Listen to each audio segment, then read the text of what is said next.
Hello, and welcome to Day 2 of the District 7620 Virtual District Conference.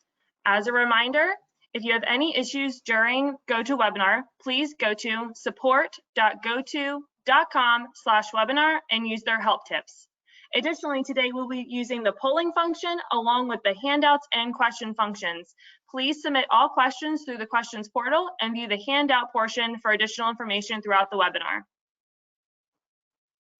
It is now my pleasure to introduce our MC for today, Heidi Webb.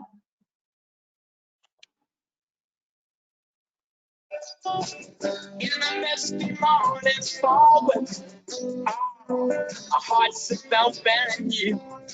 A brand girl. Good morning, everyone, and welcome. My name is Heidi Webb, and I'm an assistant governor in District 7620 and your master of ceremonies this morning. If you joined last night, welcome back. We have another exciting day. We have district awards. We have an exciting keynote from the founder of Honest Tea, a session on how to implement service projects virtually, and closing remarks by District Governor-elect Jimmy Gorski and District Governor Barton Goldenberg. So let's get to it. If everyone would, please turn and face a flag. And I'll tell you, I know my flag is normally outside, so I got a little one today so we can all have a flag that we're looking at. Please, if you would, stand for the Pledge of Allegiance. I pledge allegiance to the flag of the United States of America and to the republic for which it stands, one nation, under God, indivisible, with liberty and justice for all.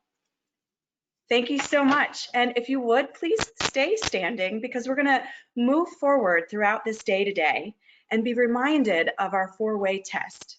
So please join me in saying, of the things we think, say, or do, is it the truth? Is it fair to all concerned? Will it build goodwill and better friendships? Will it be beneficial to all concerned? And now I would like to introduce my fellow Assistant Governor, Dawn Whitfeld, co-chair of District Awards. Dawn? Thank you, Heidi. Good morning, everyone. I'd like to start off, first of all, by acknowledging my co-chair, Larry Leahy of the Southern Anne Arundel County Club. Larry cannot be with us today, but he sends his congratulations to all the awards recipients. Each year, the District Awards are presented to recognize our numerous clubs who have had outstanding performance throughout the year in their projects of promoting peace, fighting disease, providing clean water, saving mothers and children, supporting education, and growing local economies, as well as their efforts at promoting their club's image and mentoring and engaging their members and building their membership. The clubs in the district do an amazing amount of work to help better the lives of those in need, both locally and across the globe. Rotarians in our district work tirelessly throughout the year to put on large events, raise funds, and give countless hours of their time performing so many projects in service above self to others. Rotarians roll up their sleeves and dig in and get right to work. This, of course, was the case with our COVID-19 response team that quickly organized volunteers to deliver food and medications to those who are most vulnerable in our communities right at the onset of the COVID-19 pandemic. Our clubs very well represent the spirit of Rotary. As I think it was said last evening, when extraordinary things happen in the world, extraordinary people rise to the occasion.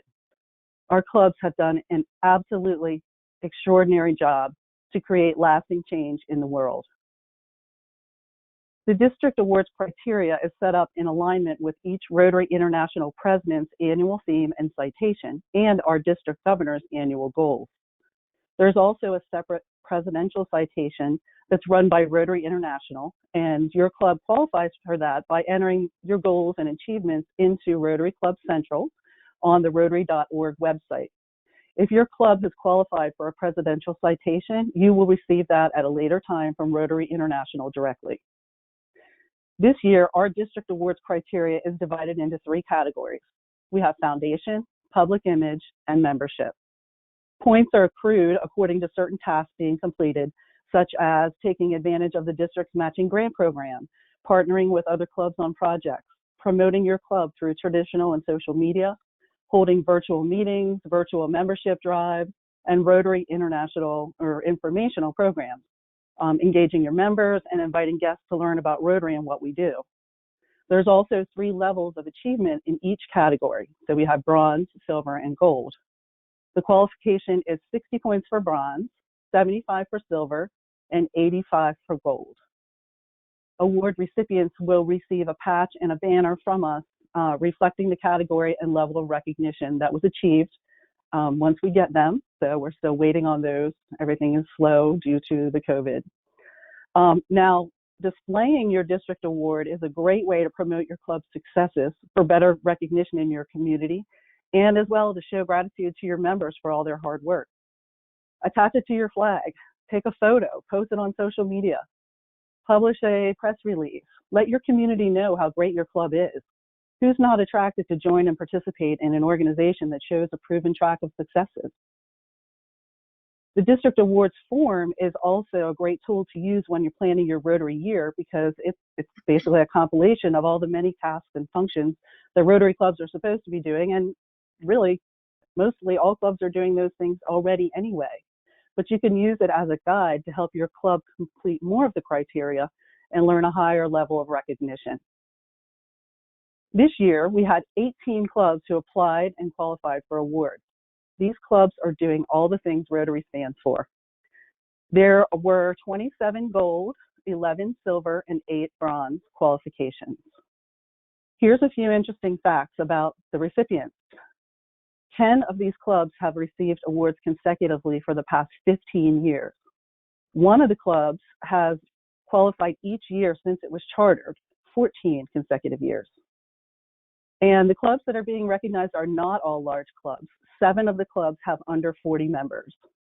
So your club size is not reflected in these awards at all.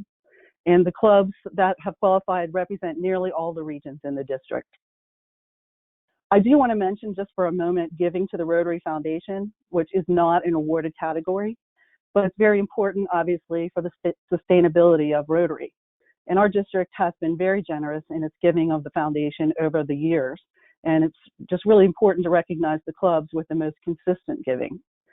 So I have a few of those listed. I have Washington, D.C., Annapolis, Carroll Creek, Frederick, Bethesda Chevy Chase, Parole, Lexington Park, Glen Burnie, and Metro Bethesda. And now for our District 7620 awards recipients, here are the clubs who have qualified for awards this year under District Governor Barton's leadership. First slide, please, Ashley. So we have Annapolis with a gold foundation, gold public image, and gold membership, 3 for 3. Next. Baltimore, gold foundation, gold public image, gold membership. Next. Bethesda Chevy Chase with the bronze foundation and bronze public image. Next. Carroll Creek, silver foundation, gold public image, gold membership. Next. Ellicott City, bronze foundation, gold public image, silver membership. Next. Frederick, bronze foundation, bronze public image, silver membership. Next. Glen Burnie, silver foundation, gold public image, silver membership. Next. Lexington Park, gold foundation, gold public image, gold membership. Another 3 for 3. Next. Metro Bethesda, gold foundation, gold public image, gold membership. Next. Mount Airy, gold membership. Next. Newmarket, gold for public image and gold for membership. Next. North Bethesda, bronze for membership. Wait a minute. Can we slow it down just a tiny bit, Dawn, just so we have a moment? Some people are actually taking screenshots of this, so. Oh, are they? Okay, that's Yes. wonderful. Thank you. All right. Parole for gold public image, silver membership.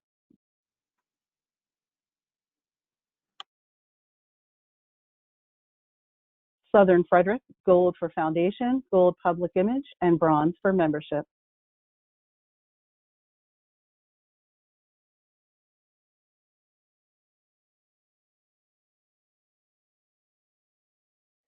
South Anne Arundel County, gold for foundation, silver public image, and silver membership.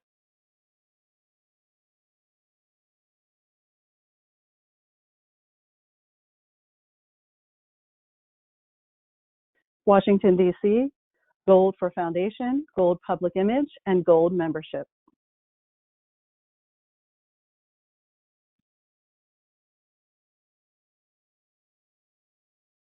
Washington Global, gold public image, silver for membership.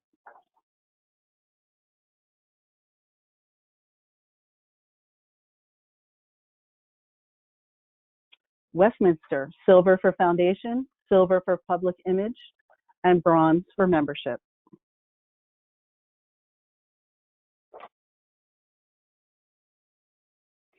So congratulations to all the clubs that have received awards this year, even throughout all these challenging circumstances that we've found ourselves in. Keep up the good work. So this concludes the awards presentation. Thank you.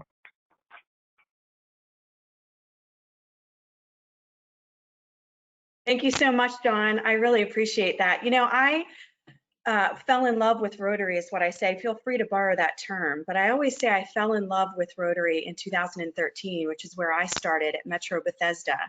From there, I went to the Rockville Rotary Club, became the club president. And this year, I am excited to be a part of the Bethesda Chevy Chase Rotary Club. So just a neat little tidbit. If someone asks you, well, when did you get involved with Rotary? You can say, I fell in love with Rotary and tell your own personal story. So next, I would like to introduce our distinguished district governor, Barton Goldenberg. He is not only an amazing and very hardworking leader, but I consider him a friend, a mentor, and I'm so excited that I have the opportunity to introduce him next. And he will be on momentarily just to say a few words and introduce our featured speaker today. Barton. Well, thank you, Heidi, and a hearty good morning to everybody. What a pleasure to be back for our second day of this year's district conference. I want to fill in the story for Heidi for 2013. Heidi's an absolutely beautiful woman, and when she joined our club, it was a great pleasure to have her as a member, and that was the year that I happened to be president. And we made a kind of a grouping, myself and four of the prior presidents, and we said this year, we're going to do something we've never done before. We're going to apply for these district awards. And I remember sitting at a pizzeria going through the criteria, not just for the district award, but for the presidential citation. And we all kind of, said, did we reach that? Well, not really. Okay, we better do something in the next month. And we met for a few months, kind of January, February, March, something like that. And lo and behold, as you can see, Metro Bethesda has done well. I think we're the consecutive club since 2006 that has won, I think, almost all golds, and we're very proud of it, but we conscientiously meet and work on it. And why do we do that? We do that because on our flag, when you walk into the Metro Bethesda Rotary Club at Jaleo in Bethesda, Maryland, the restaurant, you'll see all these awards that sit on our banner, and they're very nice. It's very special. And the first thing that a prospect used to say when they'd walk in person is, well, where did you get all these awards? And then we would tell the story. And as you all know, we grew the club. I was a president at 29 members. We're up at about 75 now. We grew the club because people enjoyed being a part of this very dynamic club. So I just want to thank Dawn and Larry for the incredible job that they do in the awards over the years. They've streamlined it brilliantly. They, I think they know, but I want to reinforce that behind the scenes, they've had a tremendous impact on many clubs, including my Metro Bethesda club. And I'll tell you something else just personally. I think 18 is a good number, but as you'll hear me later on, we're 62 clubs or 63 clubs with the satellites. I think we can do a whole lot better than that. And so I'm hoping that for those presidents and or members of different clubs that are on the today's session, bring it home and work your hardest for District Governor-elect Jimmy Gorski and the future district governors to really put some focus on those awards. You'd be surprised how motivating they can be both to your members as well as to visitors and potential prospects. So again, thank you, Dawn, for all that you do, and Larry, bravo. Okay, so now I have the pleasure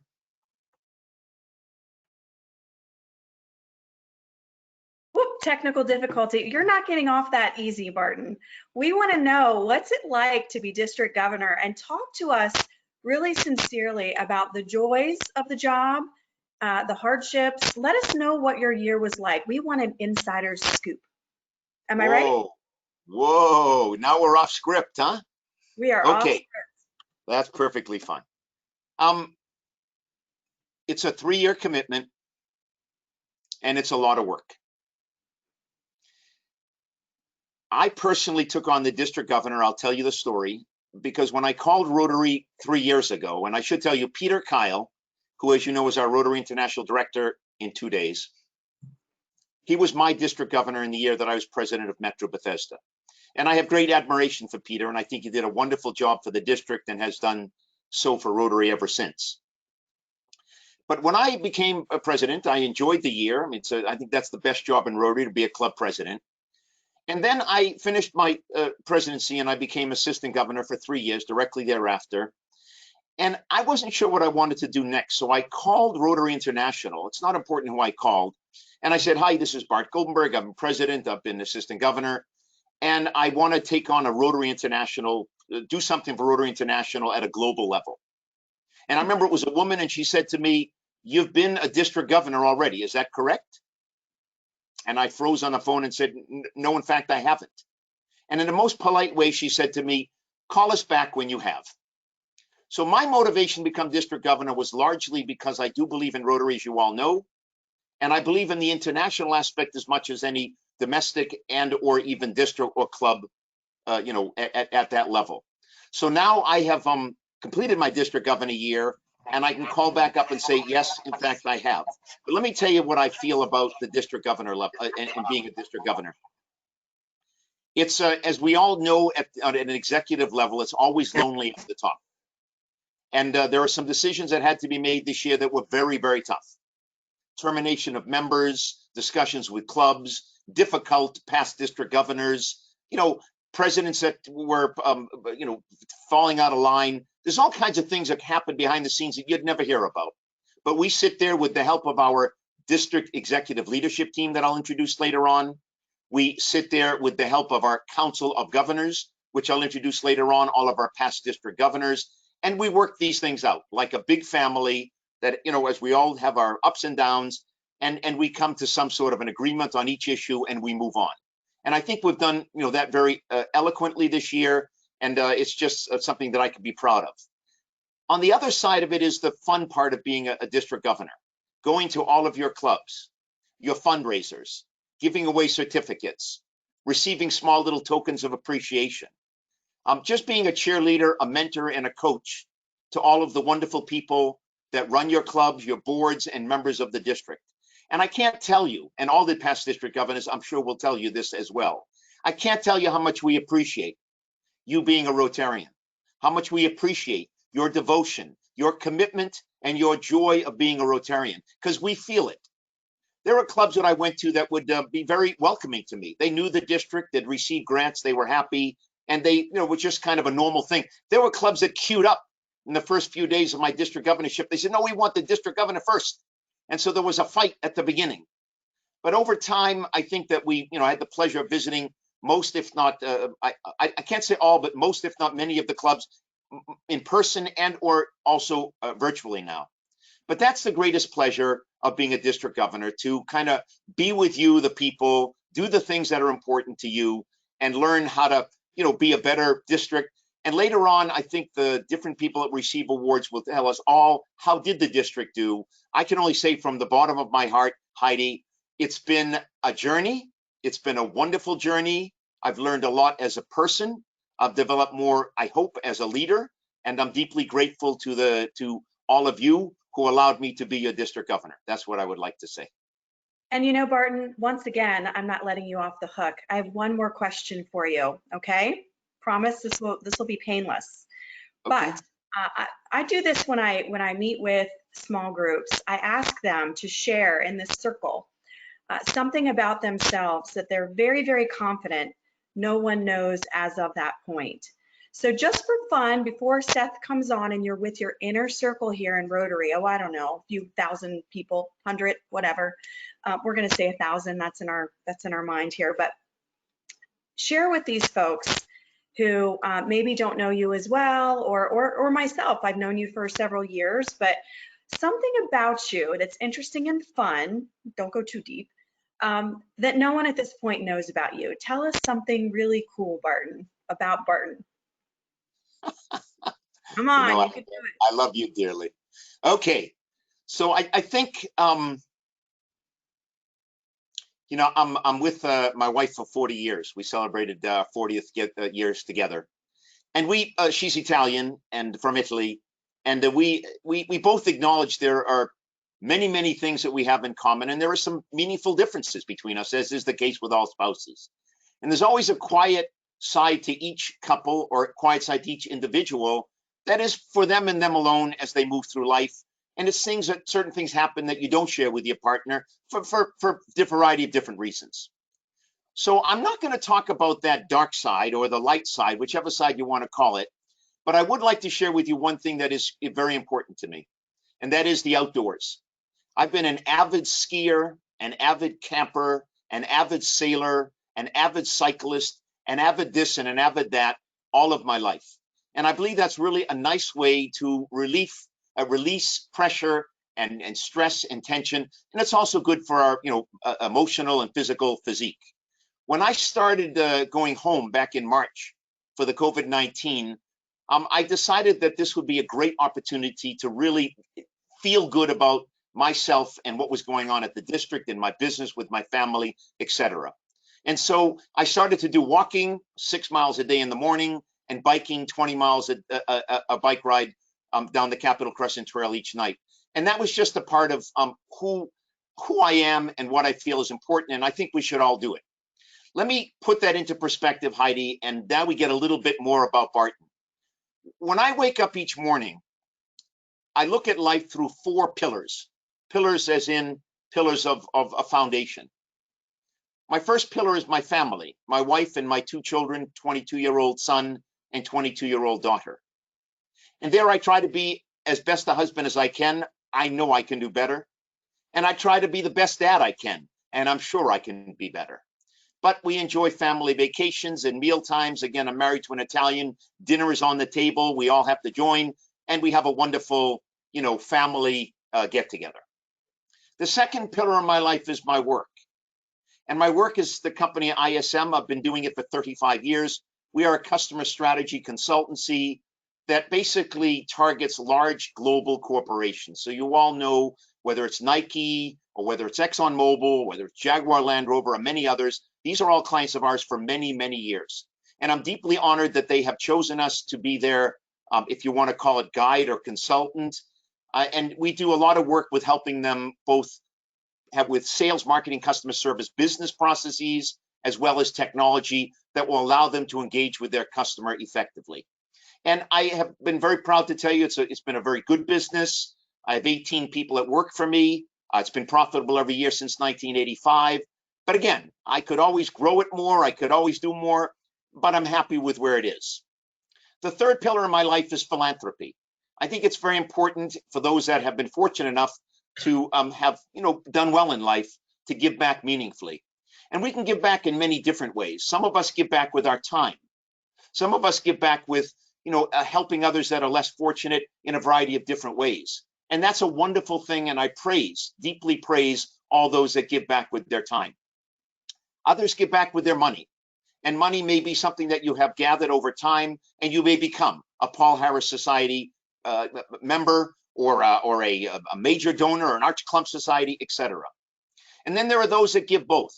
They give time and they give money. And I think that it's important, again, you do whatever you feel is able and capable. I can speak only for myself. All of my life, I've tried to give both. I felt that was very important. And there were many years ago, a philanthropist spoke to me and said, your biggest joy will come from giving to those organizations that you actively participate in. When I became a member of the Arch Clump Society of Rotary, I became a member just before I joined the district governor line. And it was very important during that 3 years that I felt Rotary and breathed Rotary. And as I gave my money away to Rotary, I felt good about it. I gave another $250,000 to Rotary just last month as an indication of something that I believe in this organization. And again, it's my hope that over the years, I can continue with philanthropy. The fourth and final pillar in my life is personal. And that's keeping in good health. That's staying fit. That's doing investments. I love to do investments. So Heidi, here's the secret. When I wake up each morning, who knows what's going to happen in all four of those pillars? If all four are shooting on the right, firing on the right cylinders, I'm a very happy fellow. I couldn't be more joyful. But we all know in life, it doesn't work that way. So hopefully, if one pillar is down, the other three are up. Or if two pillars are down, the other two are up. Or if three pillars are down, that other fourth one is holding its own. And if four pillars are down, Heidi, I just go back to sleep and hope I'll wake up better. So I hope that gives you a little indication of what's important to me on any given day. I just try to manage those pillars. I try to make sure that the family and the business and philanthropy and personal find some sort of a balance as we move through life. Thank you, Barton, for the insight. Now, I'm going to ask, we have a few minutes before our featured speaker comes on, and I know, Barton, you'll be introducing him, but before we go to that moment, Ashley, do we have the opportunity? I'd really like to know who's out there. It's tough when you're emceeing or hosting or paneling, and you just don't know who's tuning in and what they're thinking and what they're all about. So I know that we put together some polls for today. Do we have one that we can run through, Ashley? I would love to, Heidi. I'd love to run a couple of polls that based on last night as well. And Ashley, I hope I'm not putting you on the spot. But last night we had 4 incredible high school students who did the 4-way test, and I'm talking incredible. So I think that youth is very important to Rotary, and so I've got a couple of poll questions for you. And the first one, if I'm not embarrassing Ashley, for them. Okay. And you'll see it too. If I'm not embarrassing Ashley, would you put up the poll that asks the question, how many interactors exist in the world? How many interactors exist in the world? And would you all please vote for one of those 3 by clicking on the button? And we'll give you another couple of seconds. And Ashley, would you be kind enough to reveal the results?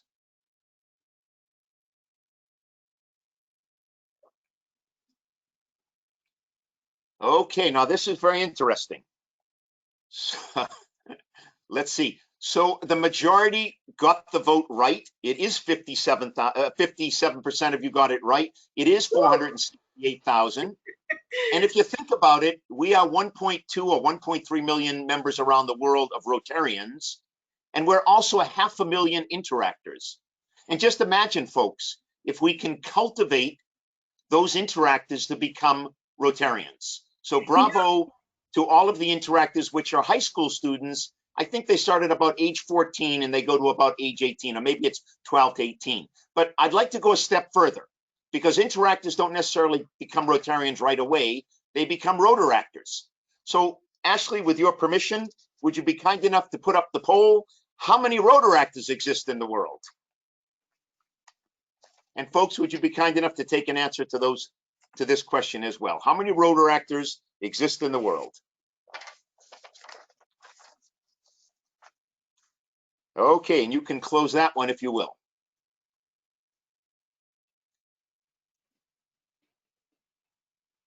Okay, very good. 52% majority wins on this one too. 250,792 Rotaractors exist in the world. Now, why is that important? It's important on 2 fronts. One is, the board of directors has admitted Rotaractors as full Rotarians effective, I think it was April of this year, and they'll be paying dues as of next year. And the whole goal is to begin to really work in a very collaborative, even more collaborative manner where they're equal to Rotarians. So it's very important that we welcome, cherish, and love each and every Rotaractor. And I think that number 2, it's very important because some of those will become Rotarians, or some may turn their Rotaract club into Rotary clubs. And so those would be my 2 polls. And we if you add the 2 numbers, We have something like 750,000, 760,000 youth that belong to Rotary. We've got to keep them actively involved. I'll tell you, Barton, I just spent a lot of time with our young Rotarians, interactors and Rotaractors to find out what's most important to them. And I hope this isn't a surprise to anyone, but the answer, Barton, was, do you want to guess? What's the number one thing to our young Rotarians? I think it is mentoring and coaching. Service. They want to give of themselves. I know it seems like lately young people get a bad rap, and our Rotarians, they want to serve. That is the main reason that they join Rotary. And what I'd like to share with everyone who's on right now is, you know, I then asked the question, what does that look like to you? And what they said, Barton, is they said they want us older Rotarians to let them know when we have events, let them know when we have opportunities. You know, I have sat now at 3 different Rotary clubs, and you have those meetings, right, Barton, where someone says, gosh, we really need, you know, we're low on volunteers for the XYZ event. That is when you reach out to these younger Rotarians. They want to do it all. They want to engage. They want to see what we're up to. They want you to know that they're waiting for our phone call. So let's reach out to those young Rotarians. And I'll tell you, I just love polls. So what do we have? I think we have enough time. Yes, Ashley, we have enough time, Barton, for another poll. Would you like to do another poll? I'll be happy to do another poll. So again, I don't want to embarrass Ashley, but let's talk about Rotary Youth Exchange, which sends 10,000 high school students around the world each and every year. It began in 1927 by which club in which city?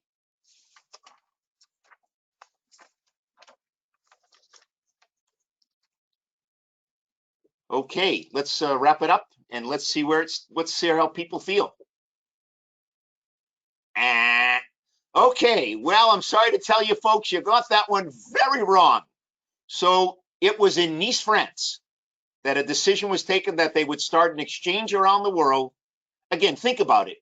10,000 students. They're all in high school, junior or senior year. They are doing what's called a hut swap. So they go to a country, and typically the child of that family goes to another country. So there's 10,000 moving parts around the world. They're little ambassadors of you know, Rotary. My daughter went to Sardinia, time of her life. Bill Fine, past district governor, went to Argentina. It set him on a new course in life.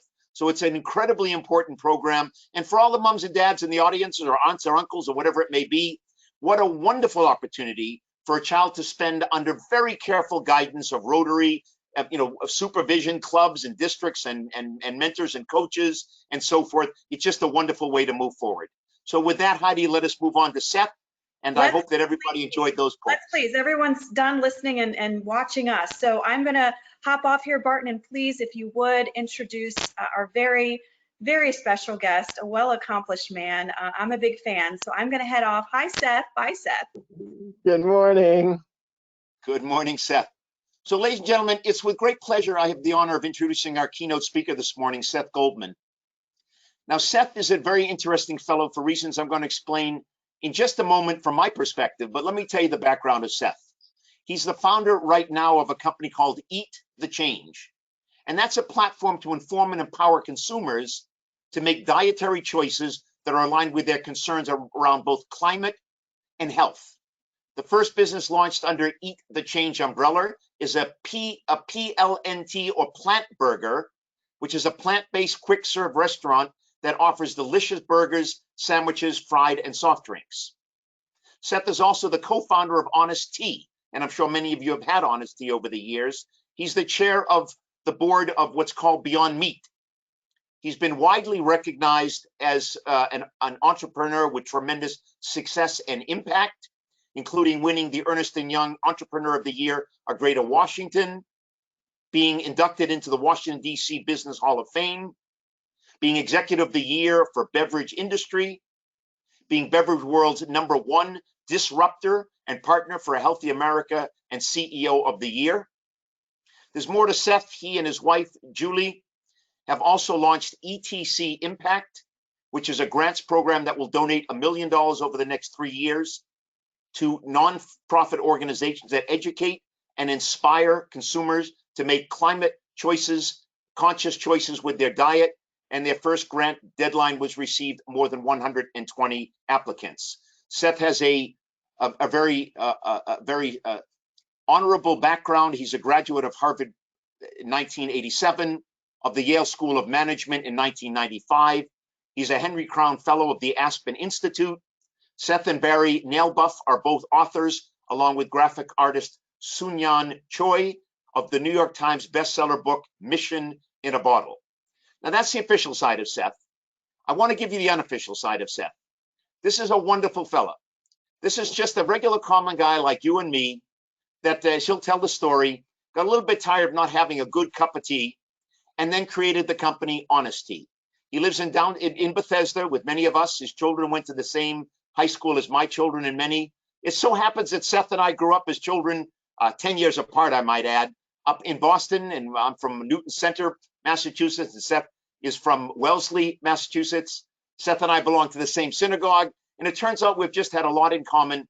I think you'll find him very interesting, both as an entrepreneur and as a philanthropist. And I asked Seth to make this presentation, this keynote today, because I think he has a very interesting story that helps us understand the importance of collaboration between the private sector and various partners, both not-for-profit and private sector, with us in Rotary. And with that, Seth, we're delighted to have you, and thank you so much for joining us.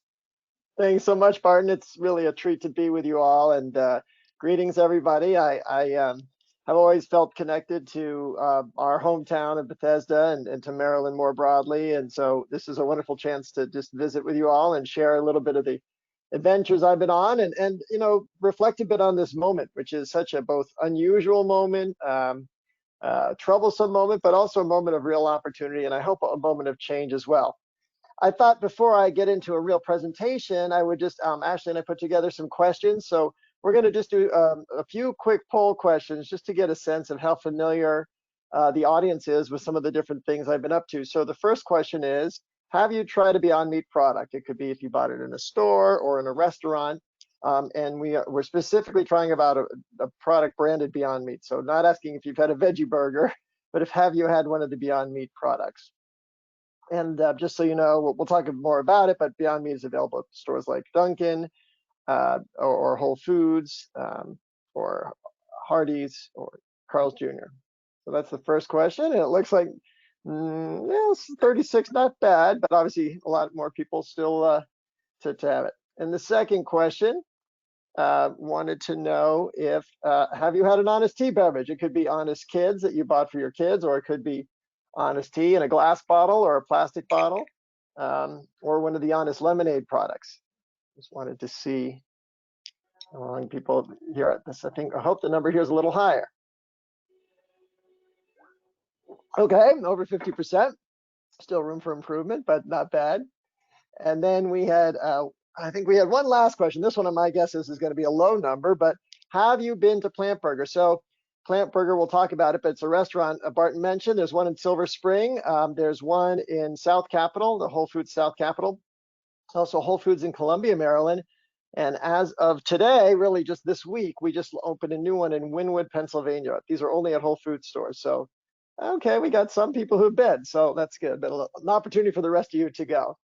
All right, well, thank you for those quick polls. And so I wanted to share with you a little bit about the journey I've been on with my work, and I think in a way the journey that our whole food system has been on, and even if you will, to put it in a larger context, the journey our economy has been on as we find ways to balance growth with responsibility. We find ways to balance purpose with mission, and also, you know, with economic viability. And I thought I would start with where a lot of the tea comes from, and so in China, Honest Tea, you know, we sell organic green tea and organic black tea. And so these are some slides that I took from a trip I went to Anhui province in China. Go back a step, please. Ashley, just want to, sorry. Okay. So these are some slides from a trip that I took. I had flown a long way and driven a long way, and the purpose of the trip was to get to the tea fields to see how tea was grown and get a better understanding. And so I got out of the car, as you can see with my hosts, and we started walking down a path. And I thought, well, where are the tea bushes? Because, you know, we've come all this way. Surely we must be, they can't be that far away. But instead of leading me to a tea field, we ended up at the side of a river. And so I said to my host, I said, well, have you all thought about, I said, well, where are the tea bushes? They said it's on the other side of the river. And I didn't see any bridge. And so, you know, I wonder if I'm in one of these Zen parables where, you know, you have to sort of connect with you've been in the bushes the whole time. You just had to, you know, sort of connect your mind there. I said, well, have you thought about building a bridge? Because, you know, in commerce, obviously you need to get your goods to market. And what they told me was really striking. They said, well, no, we haven't. And they gave me 4 reasons. So first, you know, we're a poor province. We don't have the money to just put up a bridge. But second, this is an organic tea garden, so there's no need for large bags of chemicals or heavy equipment. Third, there's a lot of flooding in this part of China. And so, you know, if we put up a bridge, we might be underwater at some point, or it might be far away from land. But what they said that really struck me was that if we build a bridge, then there'll be a road. And if we build a road, then there'll be infrastructure and development. And if that happens, then we're going to pollute this source that we've protected. So instead of this bridge, the guy comes up in a bamboo raft, and that's on the next slide.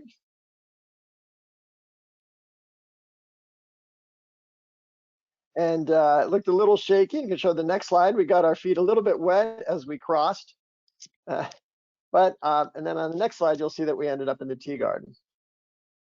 And for me, it was quite a educational moment because I saw this situation and I thought I knew what was going on. I thought I understood that what was best for this community was that bridge. And it was only after I visited, you know, and saw what was going on that I realized that my solution was actually part of the problem. You know, so that this community, their problem or the challenge they faced was this, you know, runaway development. And we all hear the stories about pollution and contamination. And what I thought was a solution was actually would only have, you know, contributed to really a problem. And so oftentimes, I think, especially in the West, one reason I appreciate the work that Rotary does is because you do stay connected to the communities you work with. And so it's very easy when you're far away from a community to think you know what's best for them. And it's only when you can really connect with that community that you find ways to meet their understanding. And what we think of as solutions really often can be problems. And so you think about what we've done with agriculture around the world. We, you know, well, pesticides and herbicides are a way to address a problem. But we know now that the chemicals in herbicides can lead to, you know, very bad health consequences and bad environmental consequences. And so when we can really start to recognize that some problems may actually have some of the solutions embedded in them, or what we think of problems actually aren't problems, they're just a different opportunity to approach them. And on the next slide, I'll just share with you that we've stayed in touch with that community, and we use you know, through fair trade, we continue to make donations to them. And when our manager who works with them said, well, guess what they did with the proceeds? I said, well, I hope that they didn't build a bridge that would ruin the story. They said, no, they just got a more steady boat. And so you can see the bamboo raft has been put on the shore, and the boat is now a more commonly used way to help them get their tea leaves without contaminating their source. So let's go to the next slide. I just want to share with you a few reflections on the moment. I'm actually going to stay with this connection to China for a bit. Right after college, I spent a year teaching in China. It wasn't as a Rotary fellow, though that would have been wonderful. It was just on my own.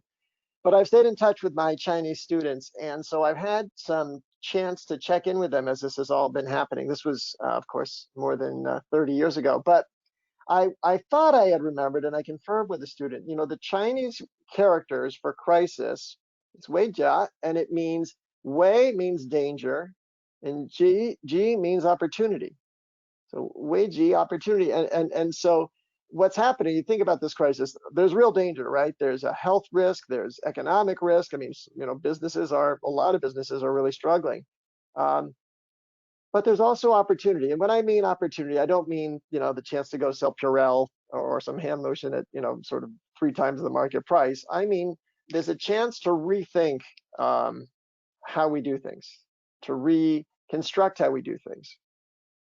And so I think that's where, to me, there's an and you look at what's happening with race relations in this country. It's really exploded and come, I think, to light in a very powerful way over the past few weeks and months. And hopefully this becomes a turning point. We can take some of the learning, some of the insights that have, I think, finally penetrated a lot of people's consciousness and use that to make pivot points. And so as I think about looking ahead, what will be different afterward? And it's interesting, different industries are affected in different ways, but what are the things I think will be common?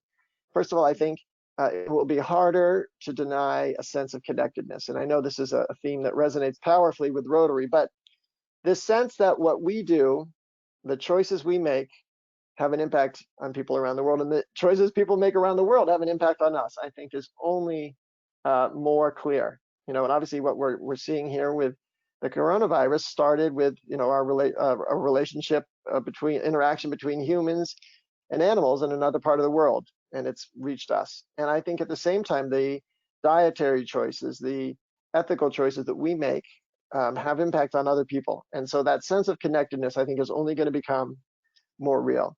I hope that this also marks a turning point where we have to have more respect for nature. It's very easy to think about ourselves as, well, we can put ourselves in a building or isolate ourselves or live in a certain way, and we don't have to worry about the natural world. And I think the natural world has reminded us over these past few weeks, months, that we have to understand and live in harmony with the natural world. We can't, it's impossible to isolate ourselves from it. And then the third thing I hope is becoming more clear is we have to have an understanding and respect for facts. And so obviously in a lot of cases, there's medical facts, right? There are factual things we know about this virus and that we know about climate change. And we can't just throw out opinions and define our policy by opinions. We have to ground our decisions in facts. And I hope that those are some of the things that we'll see become more fundamental and help us make better decisions as a society. So just a little bit of thought there. Now I'll get into just a little bit of the story of both Honest Tea and Beyond Meat and the new things I'm up to. So Honest Tea, as many of you might know, started in Bethesda, Maryland. And it started from the fact that I was thirsty. I had been run track in college and was always thirsty. When you run a lot, you get thirsty. And so I had always missed a drink that didn't have tons of calories. But, it's an interesting question. If I felt that way, I thought I can't be the only person who feels this way. And I found at least one other person who felt that way. It was my professor, Barry Nailbuff. And this slide shows a picture of Barry and I in the classroom. That's Barry in the top left, and that's me in the bottom right. And we were doing a case study of the beverage industry, and we were talking about the dynamics. And Barry said, is there any way, is there any opportunity for innovation in the beverage industry? We walked those beverage aisles. This was back in 1995. We walked the beverage aisle. We see hundreds of drinks. Is it conceivable that there's something missing? And of course, at the time, you might have thought, well, no, how could there be something missing? But my hand went up. I said, yeah, there's all those drinks. They're all sweet. They all have the same level of calories.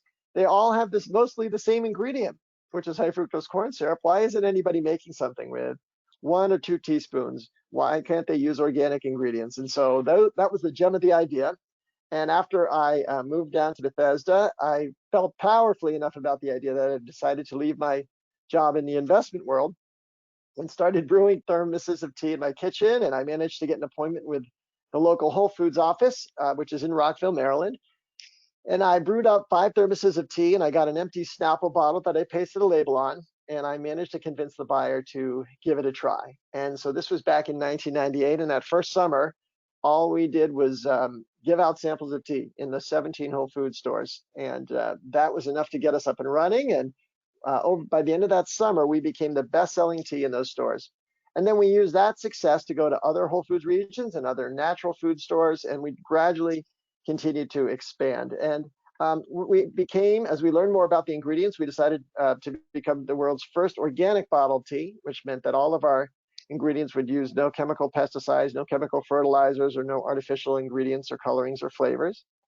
And then as we learned more about the supply chain, we recognized that tea was the world's one of the world's cheapest commodities, and we can make great tasting tea and still only spend pennies a bottle. So let's make sure we're investing in the communities that we source from. Let's find ways to really make an effort to create wealth in those communities so that they can be around and continue to flourish. And so we became the world's first fair trade bottled tea back in 2003. And then as we grew, we continued to make more and more of an investment in fair trade. And then on the next slide, just to give you a sense of the kind of things we did, we'll show you some of the fair trade programs.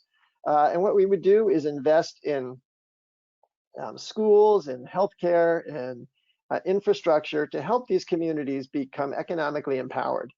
The other thing that was very interesting about fair trade is that because in these communities, so many of the people picking the tea leaves are women, by donating a portion of our sales back to these communities, we helped give economic power to these women because of as tea pluckers, they are very they do get paid a living wage, but they don't have any independent resources. And what would happen is the way fair trade works is we make a donation, a portion of our sales goes back to these communities, and it goes into a fund that the workers control.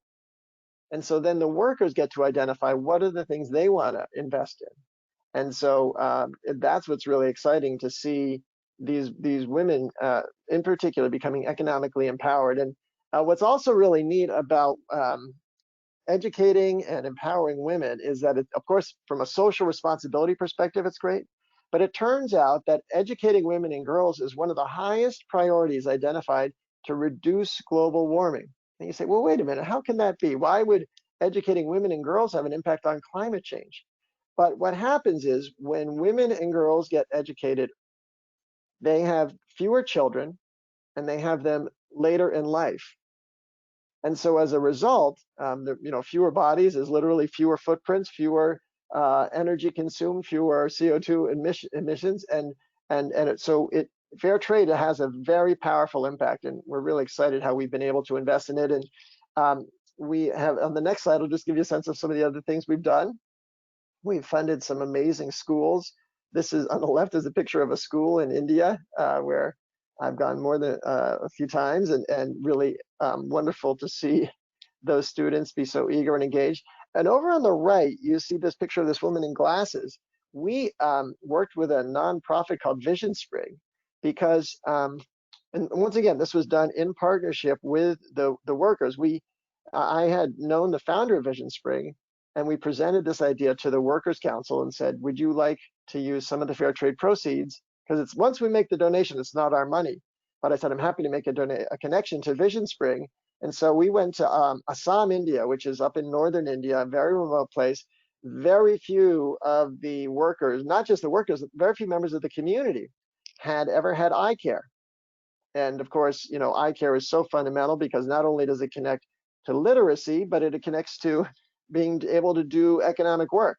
Not to mention picking tea leaves. You need to understand which are the good leaves. And so if you need glasses,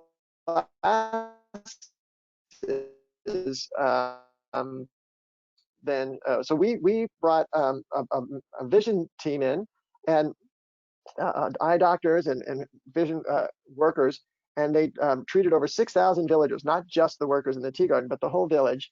And of course, it was only optional, but it was wonderful to see that kind of impact, and of course the lasting impact. And then down in the bottom right, we also helped increase capacity for farmers. We set up these vermicompost stations where they could really help create more rich compost to enrich the soil. So those are some of the things that fair trade does. So let's go to the next slide. I'll just explain what's happened with Honest Tea. So we were growing, we were expanding in the natural foods channel. We became the top selling tea in the natural foods world.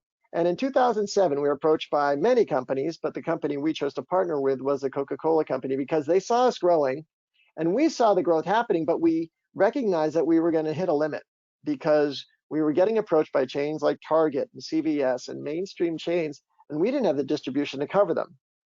And as I thought about that moment, I said, boy, we will either stay in our niche as a best-selling natural tea, or we have the chance to expand. And I felt it was our duty to continue to grow as long as we could keep the brand, consistent, maintain our commitment to organic, to fair trade, and to the lower calorie profile. And so we agreed to take in an investment from Coca-Cola. And this slide is the slide that Coca-Cola presented to their board when they made the recommendation to invest in Honest Tea. And they said that you see this was going back 2007, but the areas of health and wellness, environmental consciousness, and social responsibility, there's this one space where they overlap, and that's that little white triangle. And so while that may be a small space in 2007, if you look 5 years out to 2012 or 13 years out, it becomes much more in the center of where consumers want to be. And so Coca-Cola invested in Honest Tea in 2008, and then they bought the rest of the business in 2011. And the next slide just gives you a sense of how we've grown. It has really expanded. So when Coke first invested in 2008, we were in about 15,000 stores, and we've grown now to be in over 150,000 stores, not to mention being all over the world through the Coca-Cola system, as well as in restaurants with our Honest Kids product like Wendy's and Chick-fil-A, McDonald's, and Subway. And so for us, it's been really exciting. And what we show in this graph also is all the innovation that we've done along the way. I have always felt that the key to impact and growth is to keep innovating, keep pushing ourselves. And you can see we've continued to do that. And of course, not every innovation is as successful as others, but for us, we always want to raise the bar about what we're doing. And then just to share with you on the next slide, an example of how we wanted to share our story in a different way, we did make that a comic book. And this was a way to help our readers, and of course, not just the tradition, help our customers, but also other customers, if we could just show the next slide, access the Honest Tea story. I have found that not everybody is a traditional learner. Certainly my oldest son, is dyslexic. And so we realized if we created a comic book about the business, that would be a wonderful way to access our story. And so we brought out this book, Mission in a Bottle, which was a New York Times bestseller, and a really fun way to both share our story, share our journey, but also reach an audiences that aren't necessarily the most immediate people who would pick up a business book, but they pick up this book because it's easy to understand and a fun way to be part of the journey. So then what happened in my career is I reached a turning point, and I just want to set it up for you before we go to the next slide. No, let's go back. I wanted to just give some introduction first. So I'm sorry. Yeah, thank you. So as I said, in 2011, Coca-Cola bought Honest Tea. And I continued to stay with the work because I love the business, I love the brand, I love the impact, but I was also starting to feel like, oh, I think it's time for me to be an entrepreneur again. And so I wanted to think about what would be the next type of business I could get involved in. And once again, I started thinking about it. And my family has been vegetarian for, I guess, since 2005. So we've been vegetarian for a long time, and we just actually became vegan. I'll talk more about that in a second. But we had always been happy with the choice from an ethical perspective. It was something that, my oldest son asked me one day. He said, how come, he says, if we can meet our dietary needs and our nutritional needs without killing animals, why would we want to kill animals? And I didn't have a good answer. So, I decided we would support him in his journey. He wanted to be vegetarian, and we did that with him. And of course, it stuck. But while we were always happy with it from a ethical perspective, we were often disappointed with the options. And by that, I mean bears in particular were really a disappointment. It was always felt like it was a concession. It was never as good as what people got to have as an animal-based product. And I was trying to think of a good way to communicate the way people had thought about veggie burgers. And so I'm going to show you a picture of this was a picture from Hurricane Harvey in Houston. So in Houston, after the hurricane, all the grocery store shelves have been cleared out. And on this next slide, you can see in Houston that only part of the store was fully intact, and that was the veggie burger section. And so I think that was a pretty harsh indictment of the way people thought about meat alternatives. They said it's for those folks who are really committed and want to be vegan, but they're not for the mainstream audience. And so in 2012, my wife read a story about this company getting started on the West Coast called Beyond Meat. And the vision was to recreate the taste and texture of meat using only plants. And so why is that different? Well, let me just explain. What you see in the shelf here, what most veggie burgers used to do was they would mush together a bunch of different vegetables or plants, put it in the shape of a patty and say that is supposed to be a substitute for a burger. That's something that comes from a cow. And Beyond Meat, the founder of Beyond Meat, Ethan Brown, realized that they were going about it the wrong way. And so in the next slide, it summarizes the way Beyond Meat redefined that challenge. And the way to redefine it is, rather than think about meat as protein from an animal, what meat really is just an assembly of amino acids that form the proteins, lipids that form the fats, 70% water, just like our bodies, and then trace minerals and carbohydrates. Well, all of those things by definition come from plants, right? Because all the cow does, or the chicken, or the lamb, or the pig, is eats plants and converts the plants into, using their skeletal system and their digestive system, they convert the plants into their muscle, which is then harvested for our consumption. But if you leave the animal out of it, you can still take the plant inputs and then use heating, cooling, and pressure to recreate meat. And so what we've done at Beyond Meat has used a proprietary system to do that. So these slides down at the bottom show you some examples. These are high definition images of a pork sausage and Beyond sausage. And you can see they're not exactly the same, but what we say at Beyond Meat is, these aren't apples and oranges. They may be two different types of oranges. And so we're using science to continually improve the taste, texture, aroma, and other sensory aspects of meat. And so what's neat about this whole challenge, this whole approach, is that we're just getting started. The cow has been around for, well, the domesticated cow may be around for several centuries, but it's not evolving any further. And Beyond Meat has been at it for 10 years. And every month, the product gets better from either a aroma perspective or from a texture perspective or a color perspective. And so we know that as we continue to go after this challenge, we will be able to be certainly nutritionally superior because we have no cholesterol, we have less saturated fat. We should be sensory comparable or even better. And also over time, we should be economically superior, meaning we should be more affordable than animal-based meat. Because if you think about all the costs and expenses and externalities of raising an animal, the 18 months it takes to grow and harvest a cow, we can skip all of that. And when you think about the developing world, where there's whole parts of the continents that either from an energy resource perspective or an economic perspective should not invest in domesticated livestock, and we could help them leapfrog and go right to growing plants that can then be converted to plant-based meats. They can still meet all their nutritional needs. They can still satisfy and enjoy, whether it's the modern Western tastes or tastes adapted to their diet.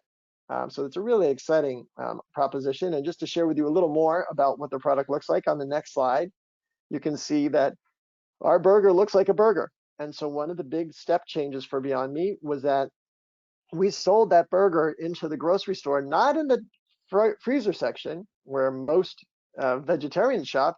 We've sold it into the meat section. So if you go to Giant or Safeway, Beyond Meat or the Beyond Burger is sold in the meat section. It's marked as plant-based meat, but that's a big difference because now we're not just reaching the 5% of the population that's vegan or vegetarian, we're reaching that much broader part of the market. And so on the next slide, we'll just share with you some of the reasons this is important for global resource constraints. The Beyond Burger, we had the University of Michigan do a peer-reviewed life cycle analysis. And they showed that the Beyond Burger uses 99% less water, 93% less land, and generates 90% fewer greenhouse gas emissions than a beef burger. And by the way, those numbers have only improved. That analysis was done 2 years ago, and every step we've taken has lightened that footprint. So we're really excited about the impact to scale this business and see it grow. Another way to think about this, if we go to the next slide, is just to think about the scale of the opportunity. So one way to think about it is to look at what's happened in the dairy market. So in the US dairy market, about 13% of the dairy category is plant-based, and it's growing much more quickly than the cow-based dairy. In fact, cow-based dairy is shrinking. I'm sure you've heard about Dean Foods declaring bankruptcy and some contraction there. And so when we think about the opportunity for Beyond Meat, we recognize that while today less than 1% of the meat category is plant-based meat, we believe that over time, 13% or more of the meat category will be plant-based. And so it's a much larger market. In fact, meat is the largest category of food. And if we could capture that 13% or help make that market, we think that's a big opportunity. That, as I said, I'm sure you've heard about Beyond Meat expanding to all types of new stores and restaurants all around the world now, because we've launched in multiple markets. So Beyond Meat has been a fun adventure, and it's been great to see it grow.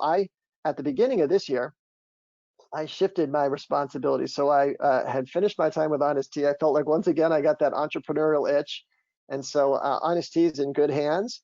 I informed the folks at Coca-Cola in November that I was going to be moving on to launch something new, and so they moved the office of Honest Tea down to Atlanta, and some of my colleagues moved from Bethesda area down there, and others moved on to new things. And I worked a deal with Coca-Cola where I could take over the office. We were based right on Bethesda Avenue in downtown Bethesda. It's been such a great space to work and live, and I bike to work there, that I wanted to keep it going. And so we took over that office to launch new enterprises. And so the first thing that I got involved with was a restaurant concept called Plant Burger. And if we go to the next slide, I'll give you a sense of what that is. I had been at a conference a few years ago with Chef Spike Mendelsohn, who's a DC-based chef, but he was on Top Chef and someone who's done a lot to grow restaurants and a lot of culinary expertise. And so while I was at the conference, we just go to the next slide, please. While I was at the conference, I passed Spike some Beyond Burgers, and I said, "You got to try these." And he loved them. And not only did he like them, and I didn't know this when I met him, but his wife was vegan, so she's always been kind of, I'd say not nagging, but frustrated. Here's this, great chef, and he's cooking meat a lot, and so he reached out and he said, we should try to create a restaurant around this idea of Beyond Meat, and we could call it Plant Burger. And the Plant Burger, PLNT burger, can mean plant burger, but it could also mean planet burger or plenty burger. And so I said, "Oh, that sounds like a lot of fun. I'd love to get involved." And it's funny. We had lunch together. We talked about it, and then after lunch, we walked around downtown Bethesda. And I'm sure a lot of you have seen Bethesda's a very competitive restaurant market. And so there were a lot of restaurants, but there were also a lot of buildings that had closed, that had gone out of business. I thought, oh my gosh, like, I love this idea, but I don't know if it's going to work. And I said to Spike, I said, rather than just trying to start a restaurant up from scratch, why don't we reach out to Whole Foods? I have a good relationship with those folks, having worked with them for more than 20 years. Why don't I reach out to them and say, could we start a restaurant inside one of your stores? And if it works, we'll expand it. And if not, we haven't signed on for a 5-year lease. We haven't invested in a build out and bought all this equipment. And Whole Foods was game. They were happy to give it a try. And so they were a great partner. And we launched the business. We launched it in August of last year. And of course, I would never claim to have had the foresight to know what was going to happen with the virus, that it would shut down, basically all restaurants, but it didn't shut down Plant Burger because we're located inside of Whole Foods. In fact, what happened was that as a result of the virus, many other locations became available because number one, Whole Foods shut down their hot food bars, and some of the operators who would connect it to their restaurants needed to go focus on other things. So we've now expanded, as I mentioned, to 3 other locations, and we have another one coming up next month. And so it's a business that's really, it's fun. It's, as I said, all plant-based, delicious, and it's been really fun to grow that. And one of the outgrowths of Plant Burger, so my oldest son, the one who's dyslexic, the one who convinced my family and I to be both first vegetarian and then vegan, is he came up with this great phrase, eat the change you wish to see in the world. Of course, it's based on the phrase that's attributed to Gandhi. So turns out Gandhi did not actually say, be the change you wish to see in the world. He gave a much longer speech, and somebody gave the sort of encapsulated version, said, be the change you wish to see in the world. And I realized that phrase, eat the change, is a very powerful call to action because it helps people connect that what you eat does make a difference. And in fact, when you think about our environmental footprint as, as humans, eating, our diet is our largest footprint. You only get to choose what car you drive maybe every 5 or 6 years. You only get to vote every 2 or 4 years. But every day, many times a day, you choose what to eat. And the choices you make do have a direct impact. And so we realized this was a chance to make a movement around connecting people's diets, helping them understand that what they eat has an impact on the climate. And so we created a program and as well as a brand called Eat the Change. And so the first thing we did on the next slide is we launched a grants program. We had, my wife and I had invested some of the Honest Tea, or donated some of the Honest Tea proceeds to a charitable fund that enabled us to make grants. And so we're now reviewing grants applications. We received over 120 applications from around the world, but we've really focused them on the US for nonprofits that help encourage and empower consumers to shift their diet to be more planet friendly. And it could means towards plant-based, it could mean community gardens, it could mean organic food, and really focused on these. Down at the bottom of the slide here, you see the core pillars. We want to make sure people eat with intention. They make choices about what they make, but there's also fact-based science so that we can help provide people with the information to help them understand. So I heard someone the other day was condemning almond milk as almonds have a very heavy water footprint. Yes, that's true. But compared to dairy milk, you're talking about multiple different, almond milk is dramatically better than dairy milk in terms of its environmental footprint. Or another interesting thing, my son went to Emory and he worked on, he did an analysis of their carbon footprint, and the university had this commitment to reduce their carbon footprint dramatically. And the dining services tried to embrace that same footprint, and they thought that the way to do that was to buy more locally sourced meat. Well, you could be buying a Beyond Burger from California. It would have a much lighter footprint than any locally sourced beef. So really making sure that people make their decisions based in facts. But another important thing is to democratize planet-friendly food. We don't only we want to make sure, whether it's what we did at Honest Tea or Beyond Meat, that these diets reach people beyond just the wealthier neighborhoods or just beyond Whole Foods. And then we want to spur and encourage innovation. We want to find new models and support new models that really help people try new things, new approaches to moving to diet, because what we're doing currently has not worked so well. One of the really interesting things we're going to be funding is a program in the DC area where, working with Giant Food, a local nonprofit, helps actually fund, it's basically prescription produce.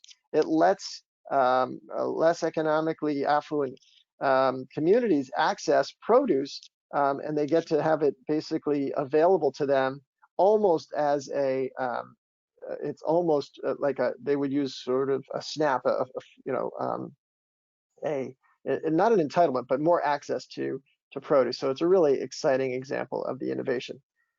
The other thing that's coming, and I don't have slides on it because it's still very early, but we expect to launch the brand Eat the Change as a food brand early next year. And so I'll just share with you that the playbook will be similar. We'll expect to launch it in the natural channel. We'll expect to launch it in the Mid-Atlantic as well. And it'll be innovative. It'll be focused on providing high quality nutrition and making it available, widely available, and building a brand that people can really engage and have a sense of purpose connected to it. So they'll go to the last slide here, which is our call to action. And then we can open it up for questions and comments. I've been talking a lot, but happy to have a conversation and share some opinions. And thank you all for listening. Seth, thank you so much. I have to tell you, you changed my life. I have not had meat in 4 years, and wow. years. Thank you, thank you. And your product is stocked in my kitchen. I tell you what, I make a blue cheese Beyond Burger to die for, and wow. And really, I tried this years prior. And I won't mention any other products, but in these other products, it was just too challenging to really,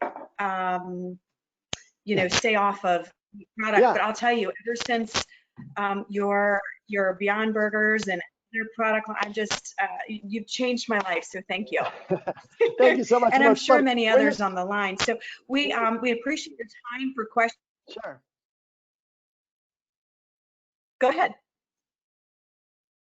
No, I was just going to say, we used to joke Okay, so that, we do have, yeah, go ahead. you please.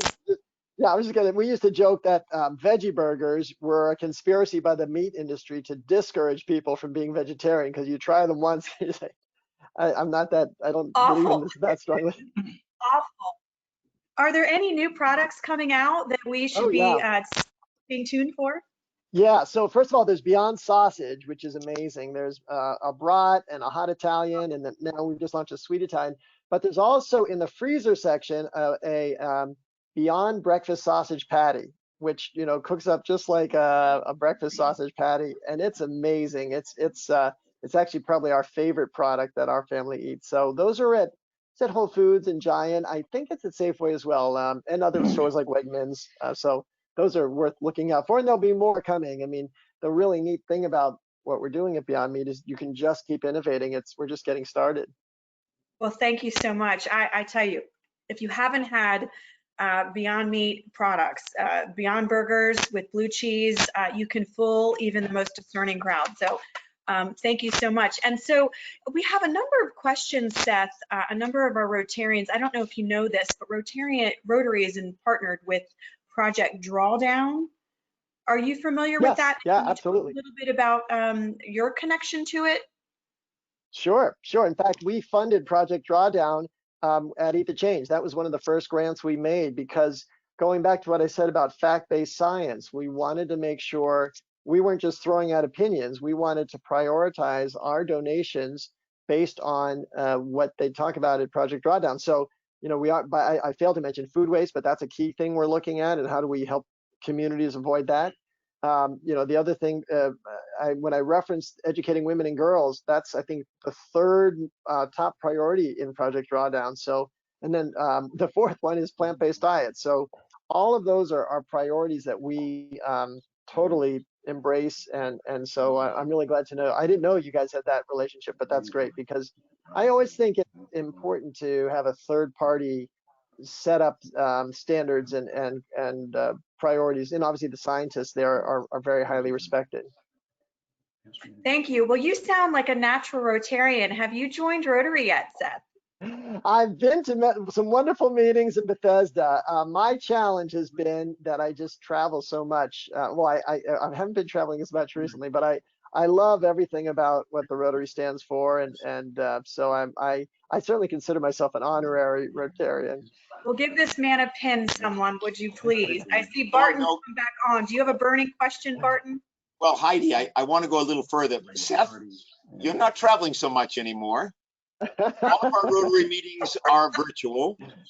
And I will ask Daniel Fisher, president of the Metro Bethesda Rotary, or Stephanie Lowett, who you know, to reach out to you, and we'll figure something out. What I want to say is two things, Heidi. Wow, Seth, what a wonderful, wonderful story. Thank you. And I can imagine, seriously, knowing my wife very well. She's sitting at home right now in Bethesda. I know she wanted to join this morning just to listen to you. And she's saying to my 22-year-old son, Daniel, and my 20-year-old daughter, Nina, you see, I've been telling you for years how important it is, da-da-da-da-da-da. So I'm sure when I get home, you'll hit a home run. But from a business and philanthropy perspective, a couple of things. Number one, I think the key word that you said, and it was a key concept of last night's keynote speaker, Tom Thorfinson, the Chief Strategy Officer of Rotary, was the need to pivot. And what you talked about was pivot a business model as industries transform. And you and I and all of us that are in business know how challenging it is, first of all, to pivot in the best of environments, but how much more challenging it is to pivot in questionable environments where we really don't know what the future looks like. So I just want to again, reinforce to all of us in Rotary and our Rotary clubs and our Rotary presidents and our Rotarians the need to pivot, the need to get close to our customer and stay close to our customer. Seth talked about what will be different afterwards in in the new normal, as they call it, a sense of connectedness and the need to feel connected and the need and I'm just going to interpret we as Rotarians to reach out to our fellow members, to our fellow prospects, however and whatever is the most appropriate way to do it to make them a part of, feeling connected to the Rotary clubs. I think your importance of respect for nature is critical. And I also want to thank you for reminding us that our decisions today need to be based on fact and not political stupidity. But I do want to also compliment you on your vision in 2007. Maybe Coca-Cola worked with you on it, but to put together health and wellness, to put together environmental consciousness, and to put together social responsibility, to find that little diamond in the middle and to make a business out of it and grow it the way you have. And for that, you will be receiving this, and you're the only one that I can say this to. I can walk it down to your office, and the rest of us later on will be receiving these a little differently. But that is Seth Goldman's thank you from the district. And what it says is thank you for serving our district with distinction. Seth Goldman, founder and chief change agent, Eat the Change. So Seth, we're so delighted. And now I'd like to open it to additional questions, but bravo, Seth. Thank you, Martin. I really appreciate everything you said there. Wonderful. Be the change, eat the change. So Seth, we have some questions. We have a question from Margaret Collins. She's asking, the vision question is just as important in Baltimore public schools. Is the program active in USA inner city? The Eat the Change the vision program, the eye care program. That's interesting. No, Vision Spring has really been mostly focused overseas. It was started by a friend of mine who's an eye doctor who had worked in the Peace Corps, so he'd sort of put those two together. But I don't know about whether they do that kind of thing in I don't know if there's a similar program in urban areas, but I agree that would be a wonderful thing to do. Someone asks, this is kind of a fun question from Matthew May. I'm a diehard meat eater. What of the products is closest? What of your products is closest to the meat flavor? Yeah, I think it's the breakfast sausage patty. But the sausage is also just really wonderful. I mean, you cook it up and it's been fun. Because of the virus, my whole family's been home, and so someone will come in toward the end of the day and smell dinner cooking, and it smells like, it's delicious sausage. It doesn't have an off aroma. And even what we've done with the burgers, we now use it on the grill, which is amazing. We basically had, my wife jokes, our grill had become a wasp's nest before we found Beyond Meat because we never used it, and now we're back doing it. So they really do have that satisfying, satiating, juicy taste. And and of course, going to Plant Burger, what's really neat about Plant Burger is you've got not just the Beyond Meat products, but it's cooked by this a menu designed by a world-class chef. And it was funny, I was in there the other day and somebody was saying, man, you guys, and we do have cheeseburgers, the plant-based cheeseburger, that said, you guys got to find like some Swiss cheese. And my son, who was there with the marketing, said, well, we haven't found a good plant-based Swiss cheese. And the guy said, why does it need to be plant-based? I said, well, everything here is plant-based. And the guy said, no, you're kidding me. So it's like people enjoy the restaurant menu. They don't even know that it's plant-based. So I'd say the best introduction, if you're in the area, is to get to a Plant Burger and taste it for yourself. Wonderful, wonderful. Well, Seth, we work with, and I'm particularly interested in all the young people in Rotary as they move up and become old like me. And so for the young people, could you take us to Seth as a young person? What did you want to be when you grew up, and how close are you to where you are today? That's an interesting question. So first of all, I was really active. I was just doing lots of things. So I was on the sports teams, I was in music groups, I was in student government, I was in debate club. And so I didn't know it at the time, but I was multitasking. And I guess, I also had to do my studies. Right? So I was multitasking, and that multitasking is something that I still do, being able to be really focused and enjoy and engage in one activity, and then pivot and move to something totally different and be able to engage in that as well. So that was one part of me. But the other part of me, I think, was also very mission focused. And I was a government major in college. I thought I was going to go into politics. I met my wife on the campaign trail. I was a class officer at Harvard, and I ended up finding, this different course. And I did even as recently as last year, because as I said, I was leaving Honest Tea thinking, should this be the time to run for office? And I thought, what I'm doing in the business world has the potential to reach people in a powerful way and in a way that can't be undone by an election. So what I mean by that is we succeed in building, whether it's organic drinks or lower calorie drinks or plant-based protein, we don't have to worry about someone coming in the next year and sort of overturning all of those things. And of course, when we think about the global ramifications of a fair trade or plant-based protein, it's very powerful. So I do think that I am doing the kind of work I had hoped to do, but the surprise has been that I'm doing it from the position of being in business as an entrepreneur rather than from a political position. So Seth, have you hung your hat on away from politics, or is there a little? It's funny. I actually wrote a piece in the Washington Post last year. At least for now, like I'm sticking with business. Because this was that moment where I had the chance to decide, and for now, especially as we launch this new enterprise, Eat the Change, I feel like this is a way, and I for a lot of reasons feel like this is a more constructive way. What's surprising to me about business is how creative it can be, how impactful it can be, and also how there's much less posturing in business. Like even within a large corporation like Coca-Cola, I never had to play a role that wasn't authentic. And so, I realize not everybody can say that, but I feel very lucky. And so for now, this feels like the right arena for me to stay in. Well, I guess no closed doors with Seth, but anyway, I'd love to get back to some of your business model. And there's a question from Richard Carson. Can you distribute the product to, or have you distributed the product to the refugee population? So what's interesting, I assume they're talking about Beyond Meat. We have this year, what happened when basically the restaurants closed down is we had all this product we had produced for restaurants that we knew wasn't going to move.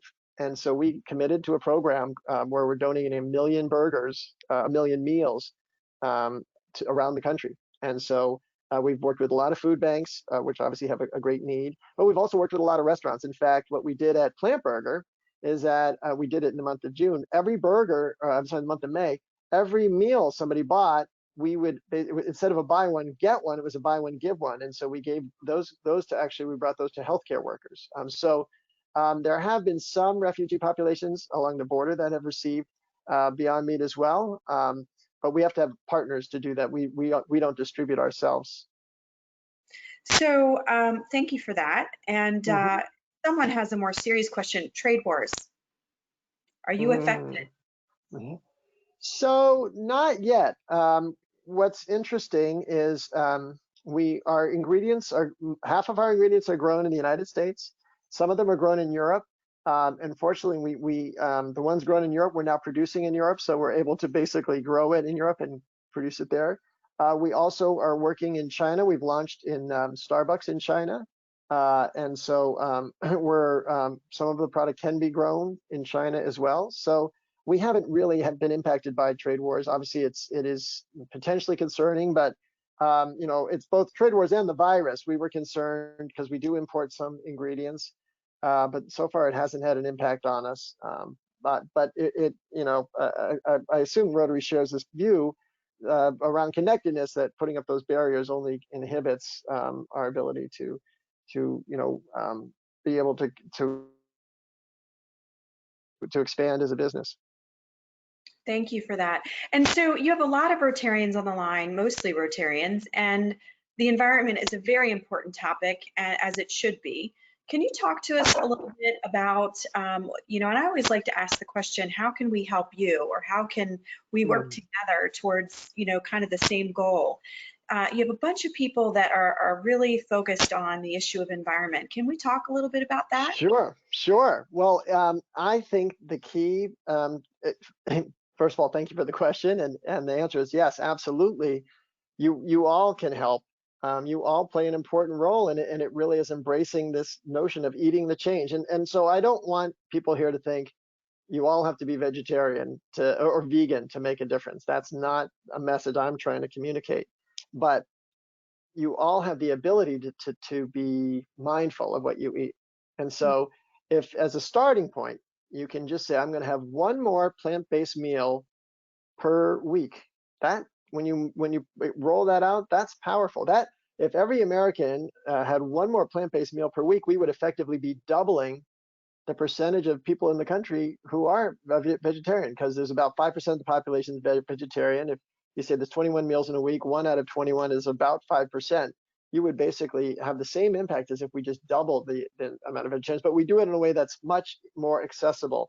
And so that's a very powerful step, is just making that conscious decision. And then, from there you can find out what works, find out what you like, pick off certain categories. For example, as I said, we just became vegan, a family, at the beginning of the year. And so my wife, she loved butter, but she found a great vegan butter. And so, find little places where there's opportunities to make substitutions. And obviously with Beyond Meat, we loved tacos, and now we're able to have great, fun taco nights. And so it doesn't mean sacrifice. It doesn't have to mean sacrifice. It just means being a little more thoughtful. And so that would be a wonderful way to help. I'll just share a few other strategies, because one of the things we're funding at Eat the Change is an initiative that's being put on to get organizers of events, and let's all hope, it's not too long before we start to get together in community again. But when you host an event, make sure there's a vegan option on the menu, right? Or actually, this is called default veg. Make sure that the main option is vegan, and people, not that there isn't meat, but that people have to choose. They have to opt in to have meat. I So love it. normally you go to an event, and my wife and I've been to these events, and when we say we're vegan, we always sort of tell them ahead of time. But when we say it's vegan, that somebody walks to some corner of the back kitchen and pulls out some steamed broccoli and puts it on a plate and says, here it is. And my wife says, I'm sorry, I'm not a rabbit, Right. Or the big plate of pasta with butter on it. Yeah, exactly. So make it more part of the everyday to have plant-based options available. Well, Seth, I could go on and on with you, and I feel like I'm monopolizing a little bit because of my personal interests. I am looking at the time. We do owe a break to all of our callers. Yeah. We owe a break to you. I know you're a very busy man. I want to let everyone know that we have Seth's presentation. Thank you, Seth, Sure. in the handout area. And Barton, do you want to say any last words before we let everyone take a break and also bid adieu to Seth? You're muted. I simply want to once again say thank you.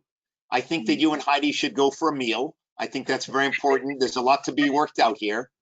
Yes. But most importantly, seriously, this intersection of business, where we do have some real metrics and measurements, and we can be authentic, as you called it, and the giving that we all do in Rotary, however we can, is something that we as Rotarians should explore further. And what I greatly appreciate, Seth, is the passion that you have brought to our discussion, the sincerity, and the philosophy that you can and we can do better in the world. Business is one way, maybe politics is another way, but simply the passion that you brought. And I would encourage all of our fellow Rotarians in our district and globally, for that matter, to think about how can we partner with the Seths of this world. How can Seth partner with more Rotary clubs of this world, so together we can make a change? And for that, Seth, I simply once again say thank you. Thank you. Wonderful to be with you all. Thank you. Cheers. Bye-bye. And to everyone else, I want to, this is break time. So do whatever you as adults want to do at this time.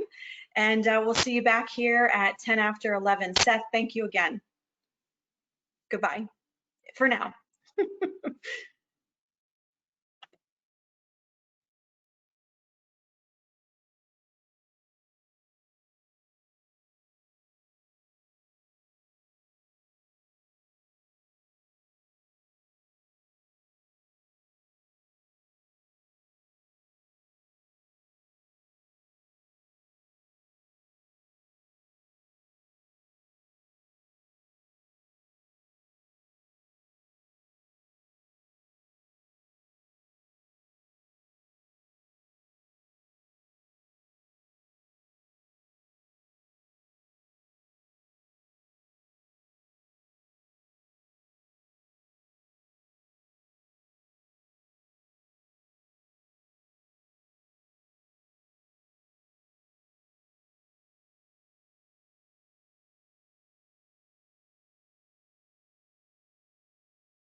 Okay, it's that time. Hopefully you grabbed your coffee or your Beyond Burger or whatever it is.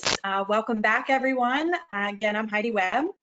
We are so happy that you chose to spend your morning with District 7620 in this new, very unique way. We've been using the word pivot, new normal. It's just different. We're in a different space here in our world today.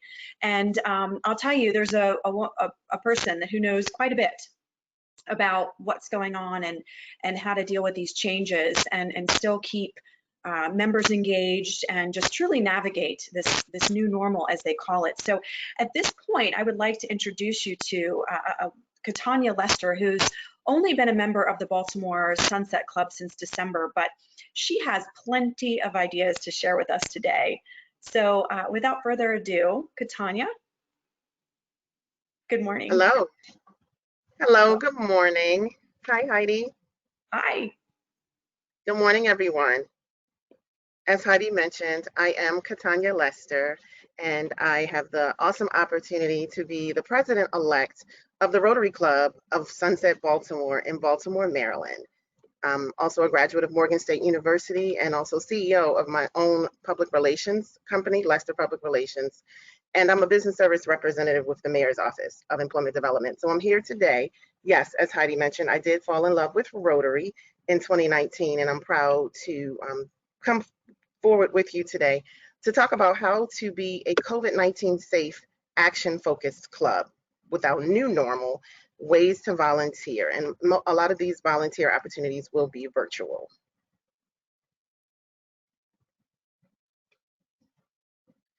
So what we've done collectively as Rotary clubs in the district, including my club, we don't have the photo, but my current president, Marianne Rishi-Barga, she did make some wonderful shields for a variety of people to give out in the community. And other clubs, as well as our clubs, have made and donated PPE items that individuals need during this particular time. We've also had the opportunity to help with groceries and medicine errands to make sure that those in need, and especially our elderly in the community, are equipped with everything that they need during COVID-19.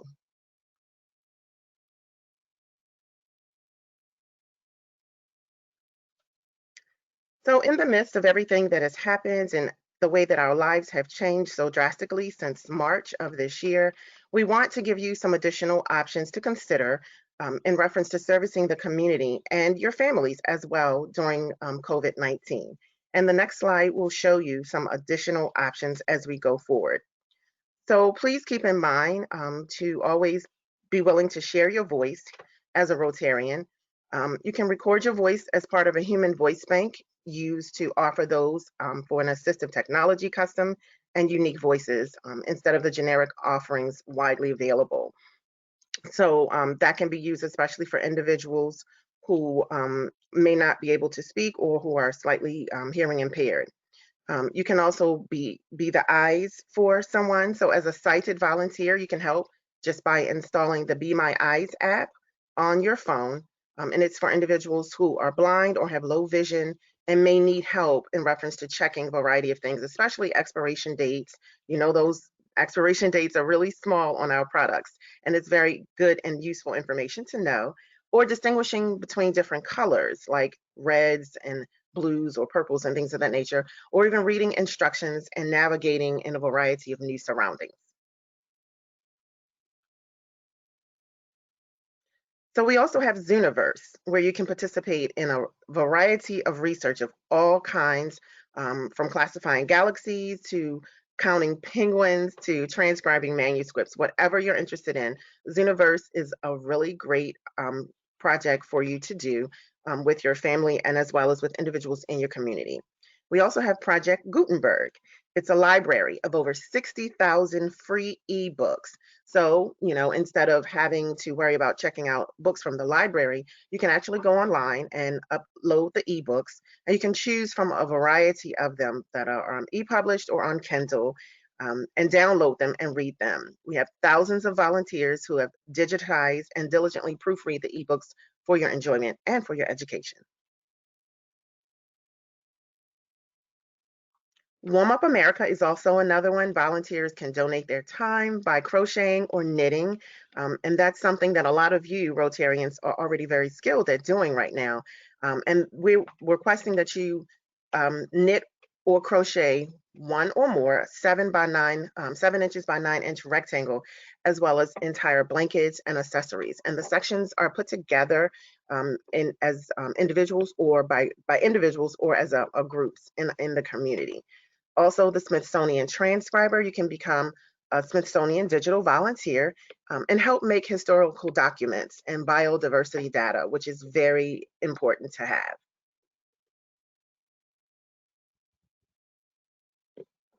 The American Cancer Society is also an organization with which you can volunteer. You can be a volunteer for a 3D virtual relay for life through Second Life. That's the program that they have if you're interested in volunteering with that project. Also, via the United Nations, they have a variety of global opportunities related to research, strategic plan development, data analysis support, and much, much more are available. It's a vast majority of opportunities available with the United Nations.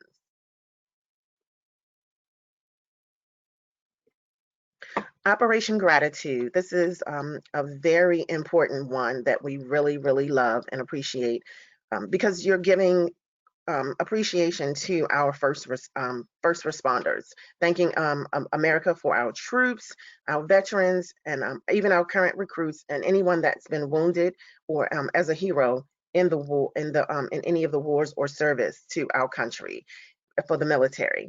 And this is for because they take really good care of our country for us. So we want to give them kudos and accolades and provide them to let them know that we are truly appreciated for that we appreciate them so much. Also, the Bookshare program.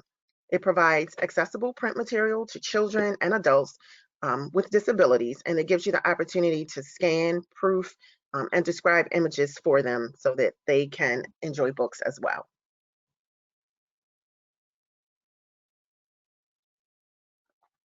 Career Village is also an opportunity where you are able to create a volunteer profile and answer questions for individuals that aim to democratize access to career information.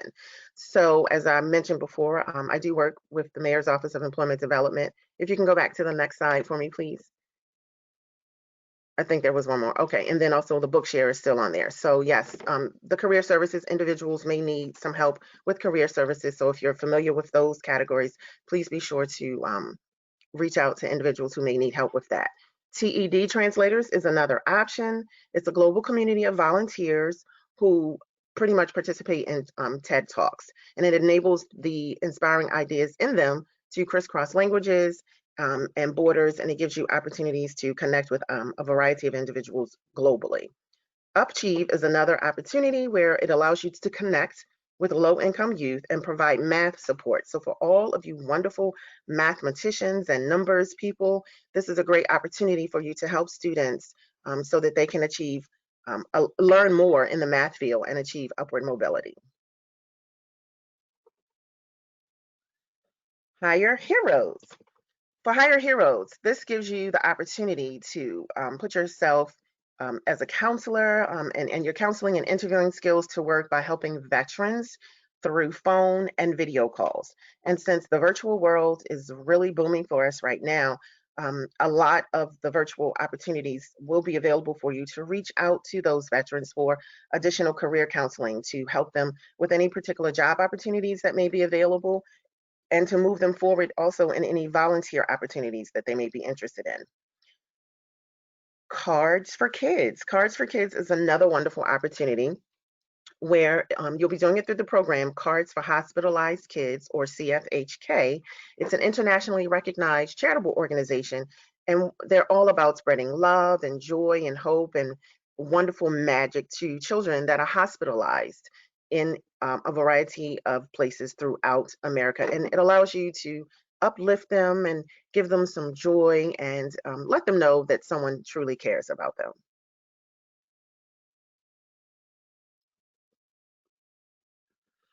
Some other ideas that we have are also to contact local nursing homes and any individuals living in assisted living facilities.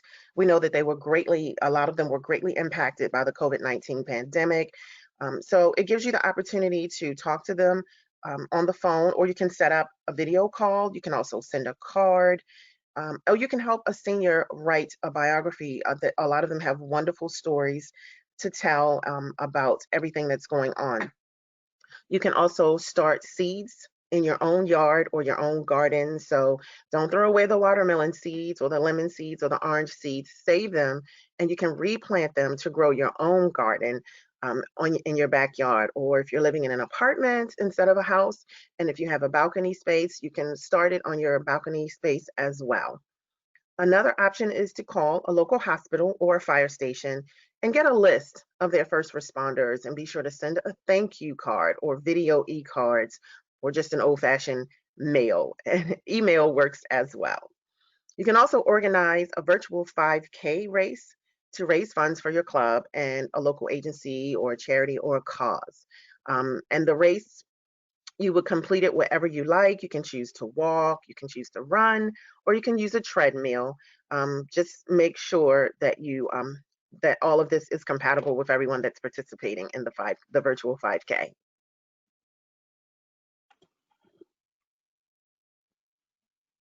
I want to thank you, Katanya. That's a lot of information. And I'll tell you, I mentioned earlier this morning that young people love to participate, and you just gave a whole lot of really great ideas. And I'm sure it's just the tip of the iceberg when it comes to possibilities. So I do have a question for you, since we have just a minute here. I wanted to ask, so with all of these opportunities in front of you, where does one start? Well, one of the best ways to start is definitely with some research. Can you hear me? I can. Okay, I'm sorry. My screen is frozen, but great. One of the best ways to But we start. hear you great. Awesome.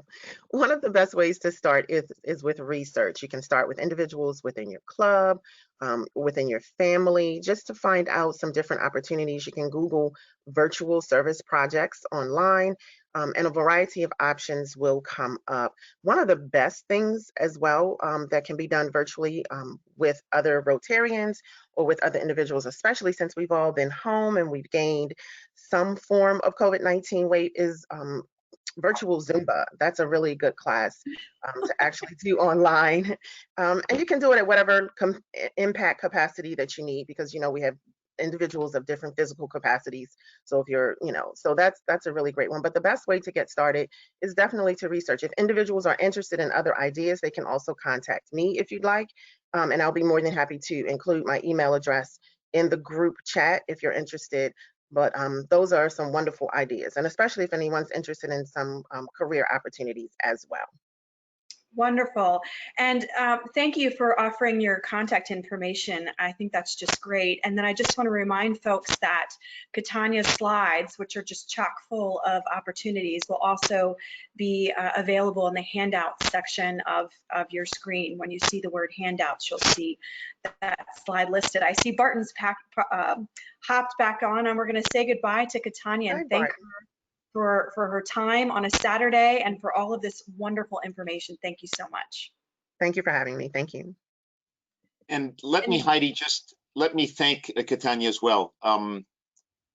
We all sit back, and Heidi, you're right. Service is critically important. And I think we just had, 20 good ideas of ways we can do service between now and then, eventually helping person to person. And I think it's just wonderful, some of the ideas that Katanya offered to us. Again, the slides are available, so you can click on the link on your GoToWebinar. You can download the slides, and I'm sure that both Katanya and the people behind the scenes that help write those slides with Katanya are more than happy to share further information. But I do encourage you to do just what she talked about, namely, get out there. We're people of action, and we need to, engage with our local community. So again, thank you very much, Katanya. Thank you for having me. And of course, Barton doesn't need another introduction, does he? So Barton, I'm going to pop back off at this point in time. This is your hour again, or not your hour, but your time again. And so thank you. And to everyone who's maybe just popping in late, please, our District Governor Barton Goldenberg. So thank you, Heidi, and thank you, everybody. Sitting to my right, I think it may be your left, is the award that we created as a way of saying thank you to many very important people that have made this a wonderful year for all of us. The story behind the award is they were made by some dear friends of mine in India, and they got everything done. It's a beautiful award, as you can see. But unfortunately, when they got shipped by DHL, the Worldwide Express service, they got stuck in Delhi, India from June 6th until 3 days ago, and they arrived a little late. So what I'm going to ask Ashley to do in a moment is to play a small video as an introduction to this thank you session, where unfortunately we were planning to have all of these plaques distributed to each and every of the 120 recipients. But unfortunately, the plaques are now sitting in my office. They just arrived late last night. We'll get them to you. But instead, Ashley's going to play a video with a plan B, where frantically, Sonia Liu, my distinguished and beloved friend and executive secretary for the district, came together about 10 days ago. We created 120 DG citations, sent them out to all of the 120 winners. And Ashley, if you will, as an introduction to our thank you session, would you simply roll the video?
Wonderful. Thank you so much, Ashley. And again, for all that don't know, there's about 8 people I'll be thanking in a moment behind the scenes for all of this this last 2-day video conference. It hasn't been easy, and we pulled it together in literally a couple of weeks, and I'll be thanking them. But thank you, Ashley, who's behind the scenes running all the technology. Okay, so let's get on with the awards. And I do have a disclaimer to make.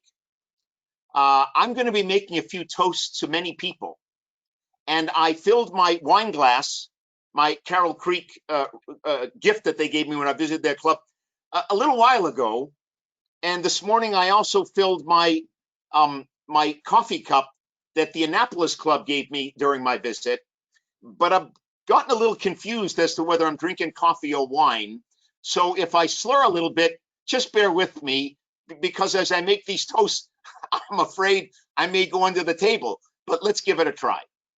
So first and foremost, I'd like to talk about the first category of award winners, and those are the club presidents. There are 63 of them. It's both district presidents and satellite chairs.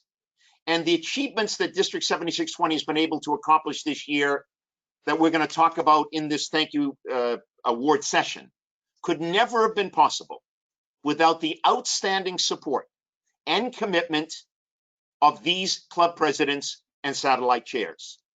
Each of you, in my mind, is an absolute rock star.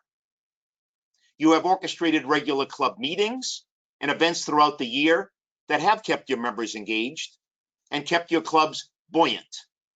And while you face the COVID-19 challenge, each of you has risen to the occasion has moved quickly into an online format with the exception of very few clubs, and you've done what you were supposed to do.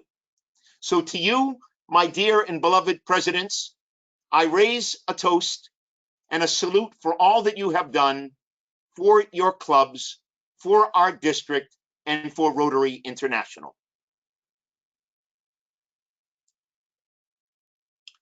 In our second category that I'd like to talk about, we're going to move to what is the assistant governors.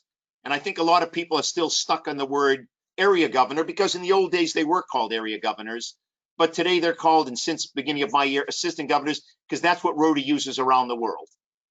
And there are 12 assistant governors that I have relied upon extensively over the past year to help me implement the district governor program. They have played an incredibly important role, listening to and coaching their club presidents, which is their number one commitment. This year, we made many meaningful changes to the role of the assistant governor. This we discussed during last year's June assistant governor training that focused on the district governor's 3 district goals, which I think all of you know. Growing membership is goal number 1. And the AGs did a great job implementing specifically the district's new lead management and tracking system to help drive every prospect and every lead to a member.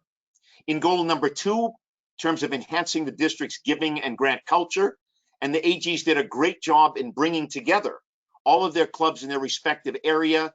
And then I went out with Rich Glover from Foundation and Jennifer Copper from membership to each of these clubs, and we talked about how do we enhance giving and how do we enhance the whole area of grant culture.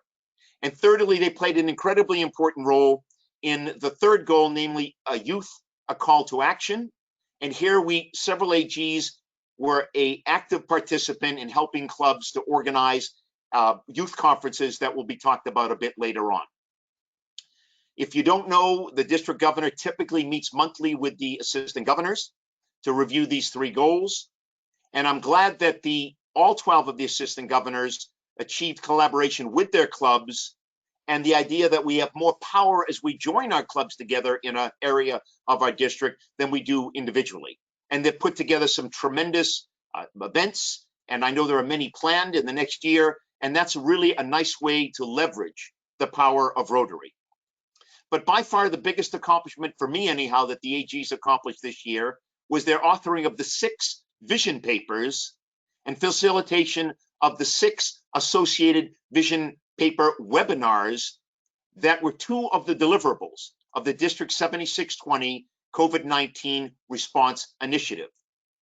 And for those that may be a part of it or were not a part of it, all 6 vision papers addressed COVID-19 issues that are impacting all clubs as we move forward, everything from how to put together a meeting or raise funds or educate, etc. And you'll see them. They're now all posted on the District 7620 website.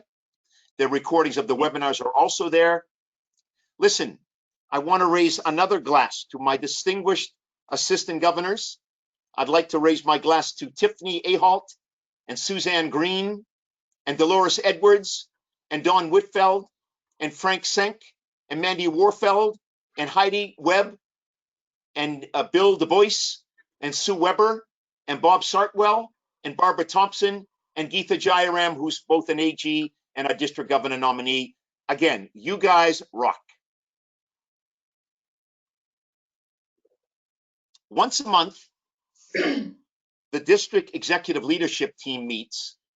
It used to be in my office. It's now obviously done virtually. And we meet to review the district finances, to discuss pressing district issues, to review what each of the DELT members have been working on en route to becoming a district governor. And then every 3 months, our DELT meeting is held in conjunction with what is called the Council of Governors. And those are all of our past district governors. And these distinguished group of past district governors help us to ensure we keep our district healthy. When I became district governor in my training, they said to me, the biggest challenge you're going to have as a district governor are your past district governors who still have a very strong opinion of how to run the district. But I want to tell you, as I will be commenting a little later on, that was not the case for our past district governors. They were really helpful to me and to the entire district executive leadership team in keeping our district on a healthy path forward. And so to the DELT team members and to the Council of Governors, I raise a toast to all of your hard work and commitment to the district this year. And those members include Jimmy Gorski, District Governor-elect, Geetha Jayaram, District Governor nominee, Sean McAllister, District Governor nominee designee, and also Rotary Leadership International Chair, Rich Glover, immediate past District Governor and District Rotary Foundation Chair, and Sonia Liu, our beloved Executive Secretary. To each of you, thank you so much for all that you have done. Now I'm going to move on to category 4, which is our district leadership team. And the district leadership team is a group of 32 outstanding Rotarians. They act as our district secretariat. All I do is I hold the baton and I'm an orchestra leader, but they are the players in the orchestra. They make the music and they make it happen. This year, every 3 months, we brought together the entire team of these 32 outstanding district leadership team members, where they talked about the status of each other's goals and accomplishments. And I do remember the first meeting, it was at the 4-H Center in Bethesda, and all of the members of the district leadership team were a little bit hesitant. They weren't quite sure why they were there or what they were supposed to say, or they weren't quite sure of the whole environment. For that matter, nobody was, including me. But what we learned during that meeting is it's an amazing amount of work that each of these individuals has accomplished throughout the year. And not only is it amazing, but it was amazing the overlap and how we could learn from one another. And having them all in the same room and share their stories amongst each other was the dynamics of what made this a very special event. It's an incredible experience to hear how much they were able to accomplish. And I'm going to talk about now each one of them very briefly individually. I'm going to start with 7 of these individuals, all members of the district leadership team, all members of that group of 32 honored Rotarians. And the first 7 are going to spend a couple of minutes outlining for you what you have been able to accomplish this Rotary year. And if you're ready, Ashley, I'd like to start with Jennifer Coppett, who will speak on district goal number 1, district membership accomplishments. Jennifer is the membership and new club co-chair, a member of the Rotary Club of Newmarket. Jennifer, the floor is to you. Thank you, District Governor Barton. So I'm really excited. I love membership. And Barton gave us huge goals and responsibilities this year. And I'm super excited to report that we're ending this year with 2,106 members. It's a strong number to end the year on. We have 320 new members. And the best part about it is 30% of our new members actually joined in the months of March, April, May, and June. So think about that. We're in the middle of a pandemic, I don't even know that we're in the middle of it. And we still had 30% of our members join during that time. That means that you're engaging your members. That means that you're making new members feel engaged. And it's having a very positive effect because they're sharing the good work of Rotary out in their community, and other people want to be a part of it. Our member retention has gone up from 83 to 87%. And our new member retention, which is years 1 to 3, has actually climbed in the last couple of years from 84 to 96% this year. So it's phenomenal. DG Barton brought in some technology. Some of you loved it, some of you hated it. And if you saw the name rotariancoffee@gmail.com come across your email at 5 o'clock in the morning, I'm really sorry. You should have gotten up and got the coffee first. So you did a great job though, because let me tell you, Rotary International sent us 246 leads this year. Out of those, 78% of them became members. Think about that. So for every time you looked at your email and you thought, I cannot cope with another Rotarian copied email, 78% of those leads joined District 7620. So I congratulate you on all the follow through. I'm very proud of you for sticking it out. And I look forward to helping us all improve our skills with DAC TV. And we thank DG Barton for bringing additional technology into our membership part. Additionally, we brought on 2 new clubs in the district this year, the Rotary Club of International Friendship under the creative leadership of Michael Ramos. We also have the Global Rotary Club that's out toward DC, And that was a brainchild of Quentin Woden, who actually also served as a membership chair this year. Both clubs went right out the gate with 40 plus members. They were very, very successful, and we're thrilled to see them go. They are hybrid clubs, so if you want to learn more about how you can make your club virtual and an in-person hands-on club in the future, reach out to those guys. We're also very proud of the Baltimore Rotary Club, as they have also sponsored and are supporting a satellite club. And then we have a millennial, the ones that you guys always want to cast out and fish in and rein in and keep for your own club, right? Millennials are like the big catch of the day these days. Kelsey Scanlon is actually starting an e-club, and they just weren't ready to charter just yet, but they're coming on board. So we're also really excited to have launched 2 digital marketing campaigns under the leadership of Barton, because he's really in to bringing in technology and bringing our district closer and closer to the future. So thank you for allowing me to serve under you, Barton, and I look forward to the future under DG Orski. Thank you. Thank you, Jennifer. A toast to a job well done. I'd now like to call upon Ken Solo, past district governor, who headed up the marketing efforts in District 7620 this year. And I've asked Ken to specifically talk about a topic that Jennifer has opened up for us, and that is the digital marketing program. Ken, the floor is yours. Thank you, Barton. The district's marketing initiative was really born out of the notion that the district could partner with areas of Rotary clubs to implement a well-planned and professionally executed digital advertising campaign. The initial pilot program was run in the Washington, D.C. area, with 3 clubs working together to hold a membership event with the intention of having Rotary prospects go to the event and then visit the Rotary clubs of their choice, where the clubs would then close these prospects to be members.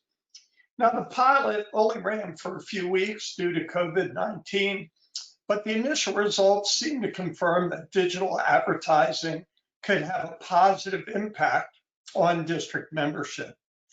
Over the past few weeks, DG Barton implemented a second and different digital campaign, which was designed to work in an era where marketing or membership events can't be held in person. This campaign asked prospective members who are interested in networking or service or fellowship to click on different design digital ads where they're asked to give us their information so we can follow up with them about membership. Again, the early results were promising. You know, for my entire Rotary career, the one complaint I've always heard from Rotarians is, why can't Rotary advertise?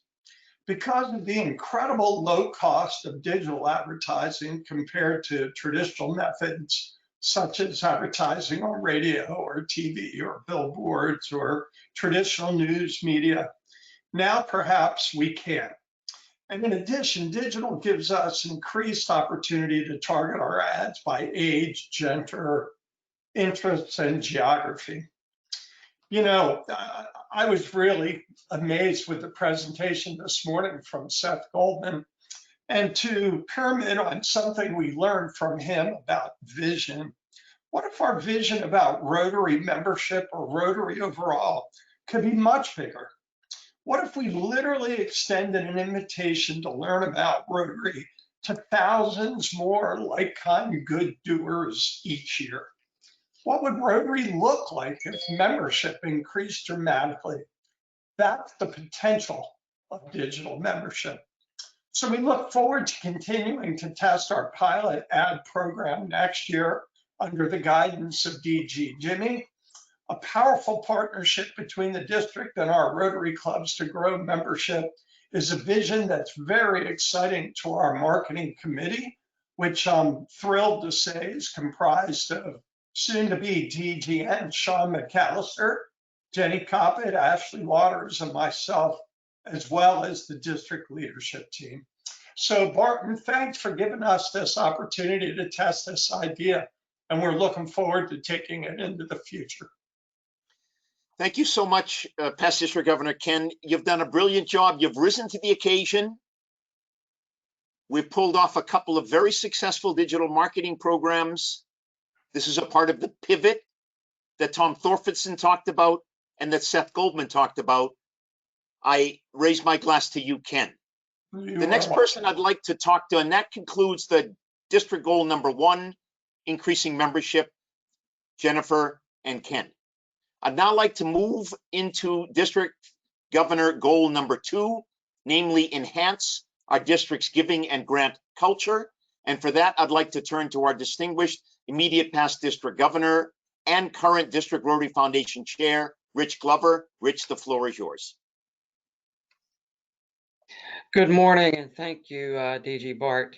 This has been an amazing and extraordinary year that I wish to share your accomplishments this year for the District Rotary Foundation. The foundation is the engine that drives district giving. From July 1, 2019 through June 27, 2020, District 7620 members have contributed $322,700 to the Rotary Foundation Annual Fund, which will be returned to our district in 2022 and 2023 for our community and global grants. During this same period of time, District 7620 members have contributed $714,462 to combined Polio Plus funds, the endowment fund, and other directed gifts and funds for approved grants.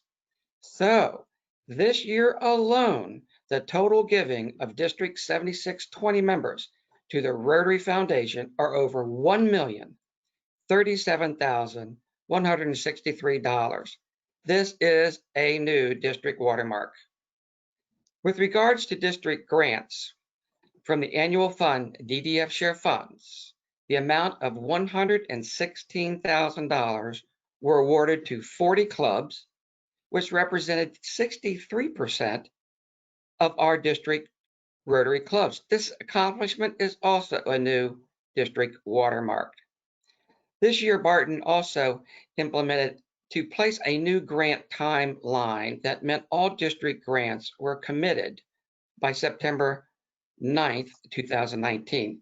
This was a new watermark.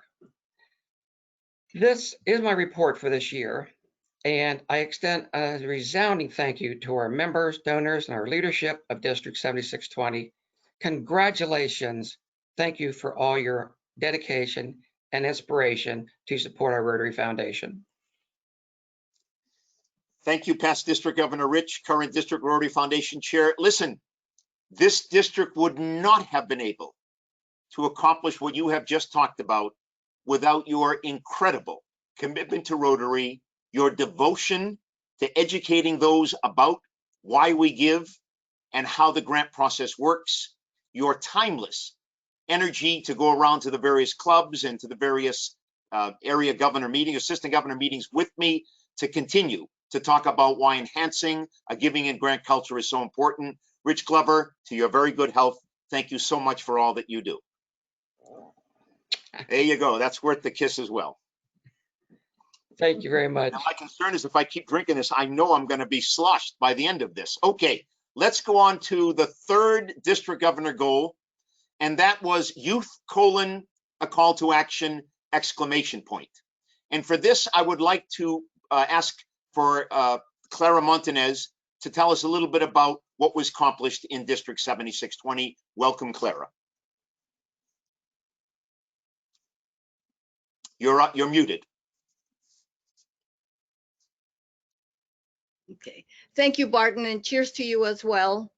I'd like to do a shout out, first of all, to 9 clubs in the district who signed up and prepared for for youth conferences, which we called Youth: A Call to Action. So that was Metro Bethesda Rotary Club, Washington, D.C. Rotary Club, Howard West, Annapolis Club with Parole Rotary Club, Carroll Creek, Lexington Park, and South Arundel County. Shout out to you. You committed and you started working on it. Unfortunately, only 2 clubs were able to present their conference, and that was Metro Bethesda Rotary Club and Washington, D.C. The others could not due to the COVID.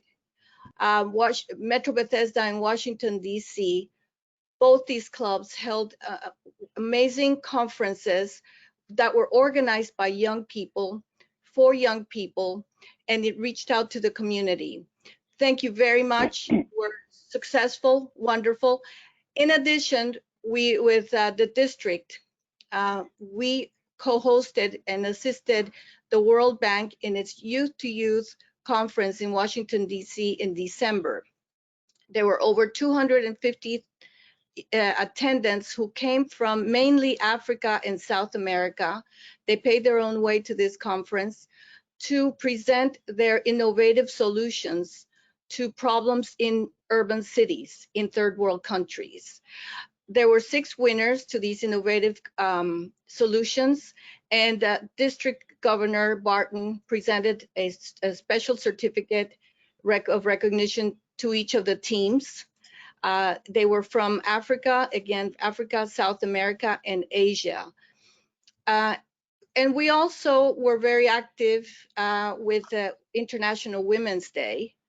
This was the 4th year at the World Bank, and the district co-sponsored it with the World Bank, with Metro Bethesda Rotary Club, with the attendance of many Rotarians as well as non-Rotarians. And we had a viewership of over 3,000 people by lab webinar. So with these events, we've reached out not only to Rotarians, but outside of the Rotary Club, of the Rotary world, and youth, particularly youth. So thank you, Barton, for your inspiration and guidance on this. Well, thank you, Clara. Clara is a member of my home club, Metro Bethesda. She was a distinguished member of the Rotary Club of Washington, D.C. She's an outstanding Rotarian. I've really come to appreciate, not only is she a great tango dancer, but she's also an outstanding Rotarian. She's now will be the president in 2 days of our club. Clara, you've committed yourself to Rotary in a way that very few have.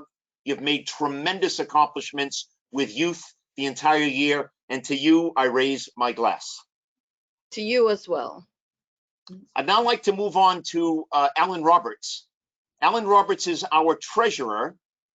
3 years ago, when I became district governor nominee designee, or whatever it may be, I reached out to my biking buddy and fellow partner in crime, and I said, would you be kind enough to become the district treasurer? And quite frankly, Alan initially was quite skeptical. He said, you know, Bart, I've done it once before. It's a challenging job. I said, Alan, you got to do it for me, buddy. And long story short, he did. This is his 3rd and final year. He served the district with extreme distinction. He's a wonderful fella. He's also a very good cyclist, I might add. And I've asked Alan to speak in his role as treasurer. Alan, how did the district do this year? How did it end up in terms of financial stability and the health of the district? Thank you, Barton, and good morning, everybody. Everybody should be comforted to know that the district ended up in the black this year to the tune of about $10,000, and the district finances are in good order. We have a nice cushion that will take us through, I think, this pandemic. And I do want to talk about some of my accomplishments over the last 3 years. And in order to do that, I need to tell a story, and you sort of touched on it, Barton. 3 years ago, Barton, then governor nominee, came to me and asked me to be treasurer. And at the time, I had a sick mother who was suffering from Alzheimer's, who I was caring for. So I told Barton, I don't know if I can do this job. But he said, look, try it out. If it doesn't work out, we'll go to plan B. So lo and behold, we did not need plan B. I'm here. And so my predecessor, Jeffrey Finner, CPA, a very fine man and a very fine professional, turned over the books and records in good order. And his biggest contribution to the district, since I was treasurer under Rich Carson, is he put in an internal control system that was very appropriate for us. And so, and in the transition, Jeffrey expressed some concerns that he related to me. And so as it turns out, that was the tip of the iceberg, his concerns, because as it turns out, we discovered there was some vendor fraud that was going on. And I think we got to it at sort of the early stages, so it didn't do us a whole lot of harm. But nonetheless, it's one of those things that you have to handle very delicately, otherwise it can turn around and bite you. So we did that, and a special shout out to Rich Glover, because he and I were the ones that who cleaned that up. And so that I think is my biggest accomplishment over the last 3 years. And with that, I'm going to turn over the books and records in good condition to Jimmy Gorski and her team, and to Sharon Taylor. And for that, I wanted to thank the last 3 district governors, Greg Wims, Rich Glover, and Barton Goldenberg. Thank you so much. Alan, you're a rock star in my books. For those that don't know, we don't have a huge budget. It's about $250,000 or something like that. It's $70 per member times a little over 2,000 members. So it's not a huge budget. But what Alan did in conjunction with our next speaker, Sonia, and Rich Glover and myself, is we clean the books up. They're squeaky clean. And one thing, I suppose it's partly because I'm a business guy, I was obsessed with leaving this district with a surplus. And Yes, we you cut were. corners at every place in order to make it happen. Thank you, Alan, for allowing it to happen. My dear friend, a toast to you. Thank you. And a good conference, Barton. Thank you so much. I'll say bye for now. All right. I'd like to now move on to Sonia Liu. Now, Sonia plays a very interesting role in the district. We know her as an executive secretary with a tremendous amount of work she does behind the scenes, like organizing part of this conference. We also know her as the bookkeeper of District 7620, who has kept the books squeaky clean by working closely with Alan and others. But I'm asking her to come on to this particular session to talk about a goal that I thought that was very important. District 7620 is an amazing district. But when I took on the district governorship, from my perspective, as somebody who's been in technology for 35 years, we were a bit antiquated in our use of technology. And it was hampering our ability to move forward on some of the goals that I had set.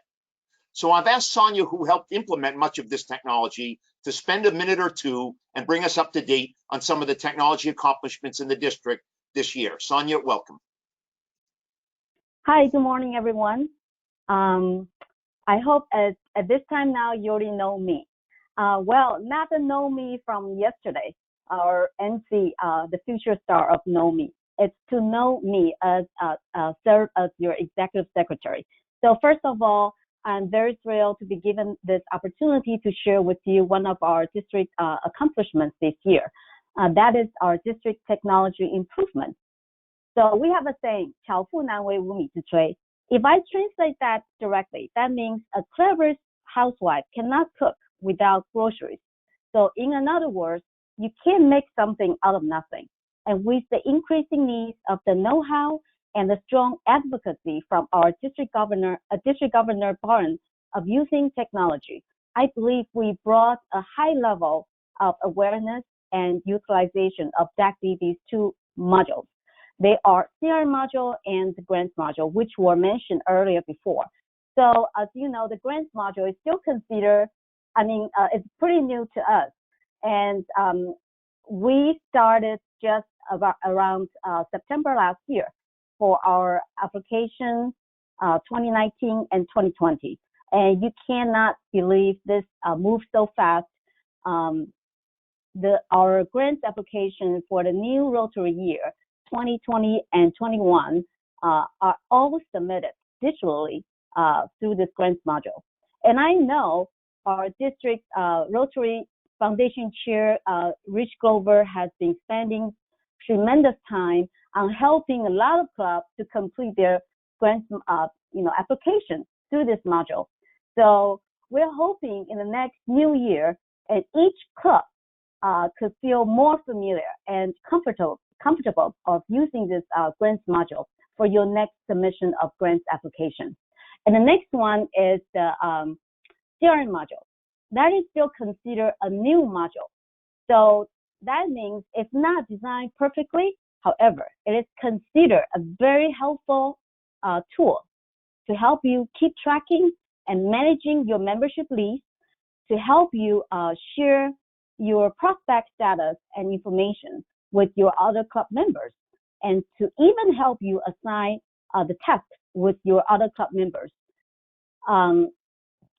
So finally, I'd like to thank all of your good and strong support of using this new technology. And I'm hoping in the next new Rotary year will provide more learning of the new technology, such as going further and deeper, the most popular,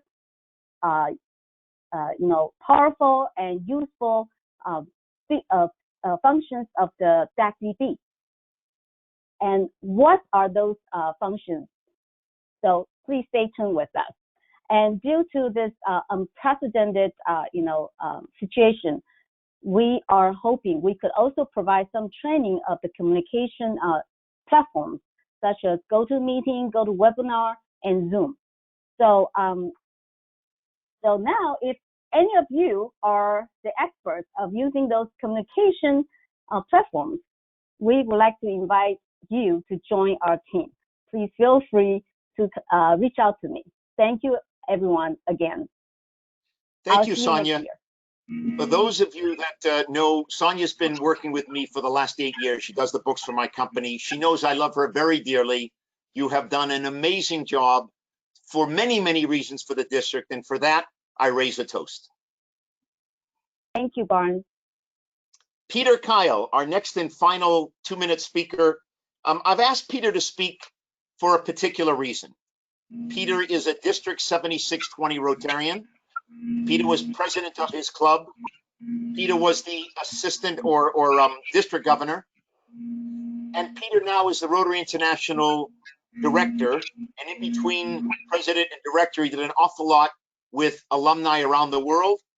He's a distinguished dignitary and a very nice fellow.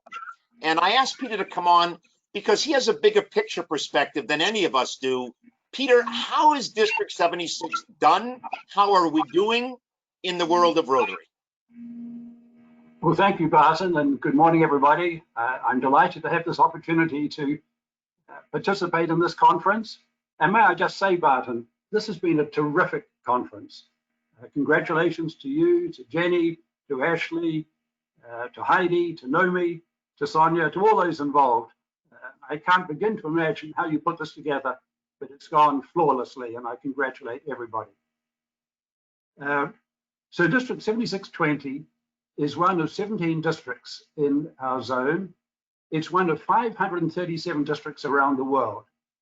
And each district has its own personality, its own priorities, its own cultural norms. For some districts, polio, the eradication of polio is the big focus. Other districts focus on youth exchange, or water projects, or Rotaract. There are many different priorities. And our district has done exceptionally well in 3 categories, and they've all been mentioned in the course of this presentation today, but I want to highlight them because they are really quite outstanding from a global perspective. And the first is the Membership Needs Program, which Jenny Coppett highlighted. Every year, Rotary receives thousands of inquiries from people who want to learn more about Rotary or who might like to join Rotary. And Rotary has a system of distributing those inquiries to the appropriate district around the world. Our district has received a large number of these inquiries because Washington, D.C. and Central Maryland is a place that appeals to potential Rotarians. So Jenny receives literally hundreds of inquiries, and she has been successful in converting these inquiries into actual members. I think she mentioned 78%. Now, as far as I can tell, that is the highest ratio of successful conversions from initial inquiries to members, not just in our zone, but in the whole of North America. Think about that for the moment. We lead the world in the transition from initial inquiries to admitted members. And all credit to Jenny Coppett and to Barton behind the scenes, who was very actively involved in sorting out the technology. And there were others. But Jenny Coppett in particular was the one who deserves tremendous credit for this achievement.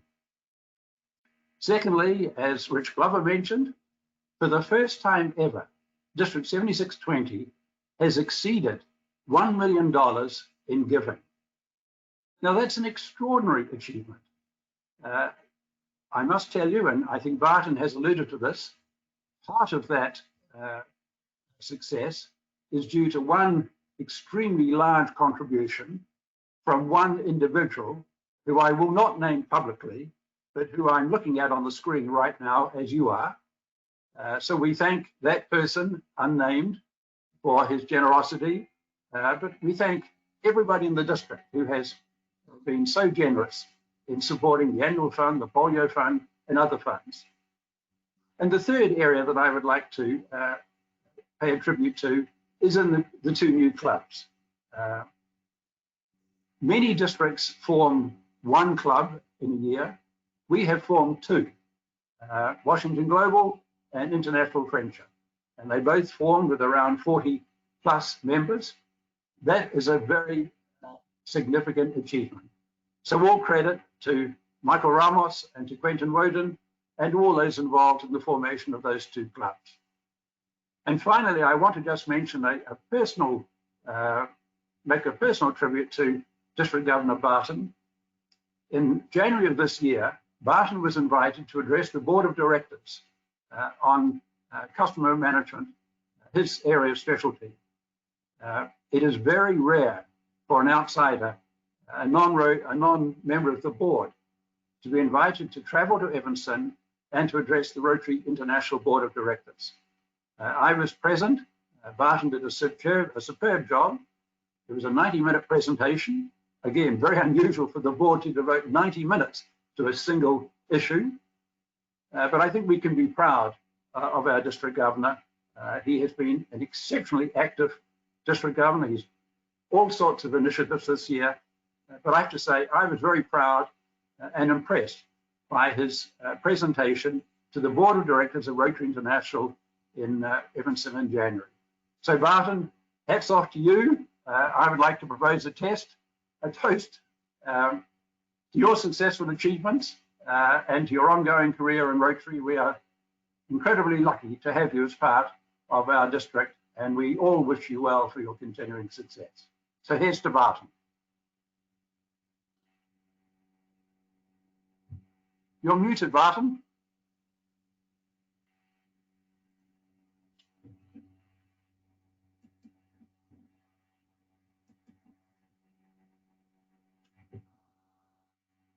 Thank you, District Rotary International Director, soon to be Peter. We're thrilled to have you as a member of our district. We're proud of all that you have done. We thank you for your guidance, and we look forward to working with you within the years to come. So cheers to you, Peter. Okay, what I'd like to do now, folks, is I'm going to move fairly quickly because we're kind of coming to the end of this. But I would be remiss if I didn't thank key individuals that make up the rest of the district leadership team. I'm not going to stop for comments. I'm going to move through the list quickly, but I feel it's very important to acknowledge them.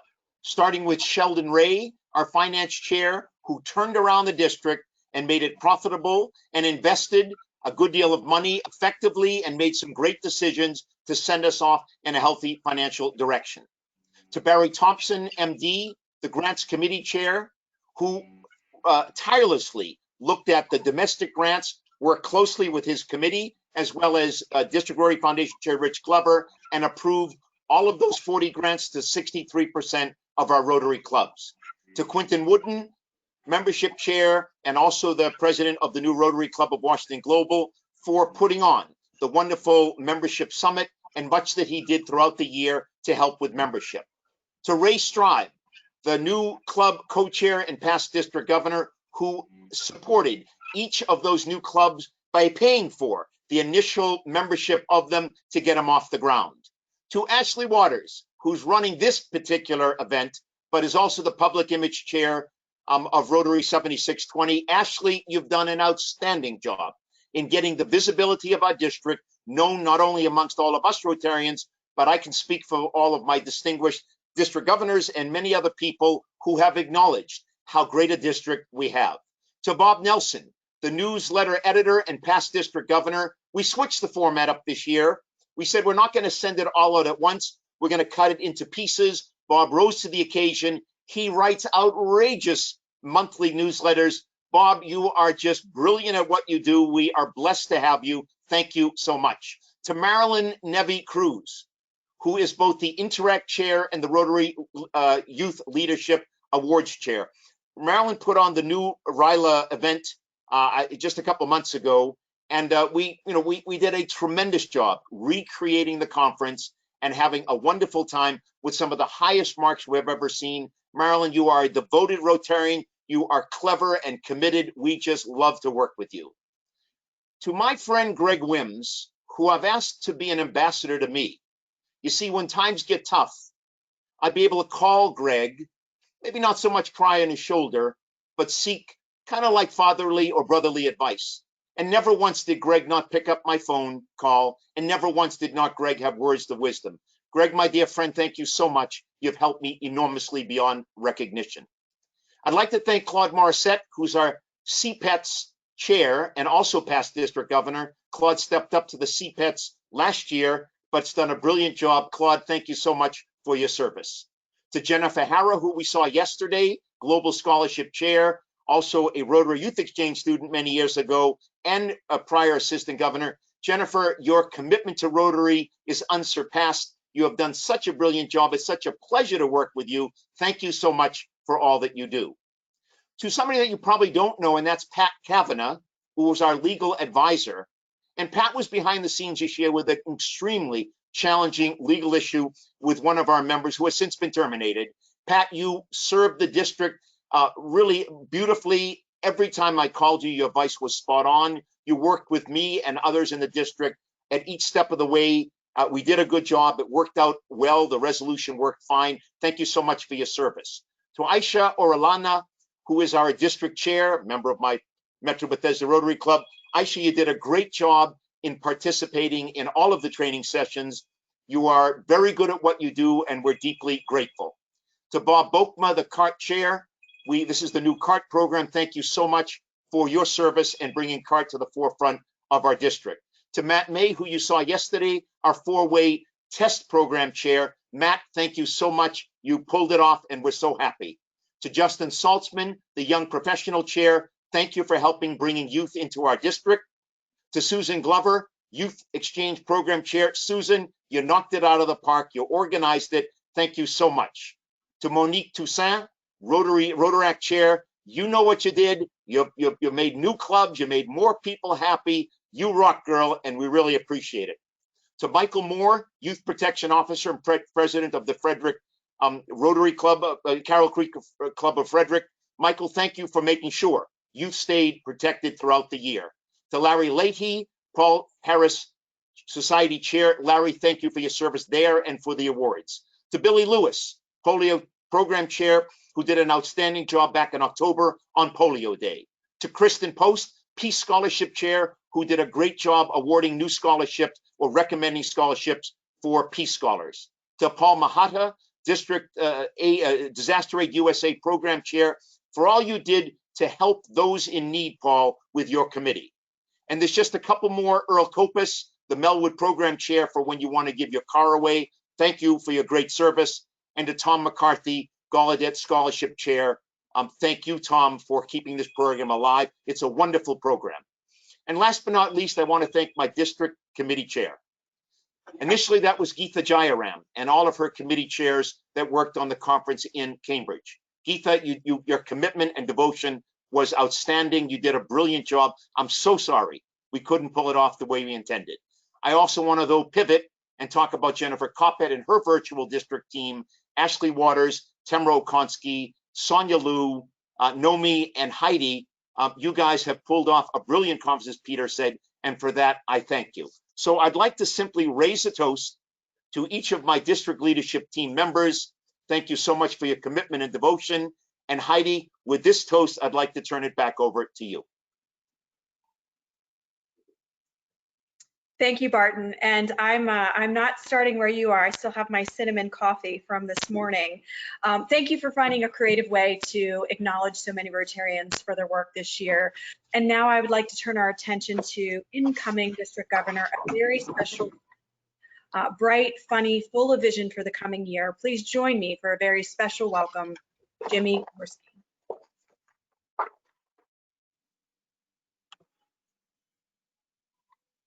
Thank you so much, Heidi. I appreciate the opportunity to be with you today. And I would like to say hello to all of our Rotarians in District 7620, family members and other guests. I am going to be your district governor-elect. Well, I am your district governor-elect, and I'll be your district governor very soon, coming July 1. And Barton, District Governor Barton has asked me to say a few words. First of all, I just want to say with an exclamation point, what a weekend we are having. At first, we didn't think we would be able to have a district conference because of the pandemic. And now we have been able to hold our first ever virtual district conference, complete with great speakers, our ever popular four-way test speech contest, news from our global scholars, and other important topics. Congratulations to DG Barton and his committee. Their hard work is very much appreciated. And please remember tomorrow, June the 28th at 6 o'clock, when our district will hold its first ever virtual district governor installation. I look forward to exploring ways to continue some of Barton's initiatives, as well as launching those of my own. But to learn what it is and what is in store for next year, you'll need to log in just a few minutes before 6 o'clock tomorrow, and I hope to see you soon. Thank you.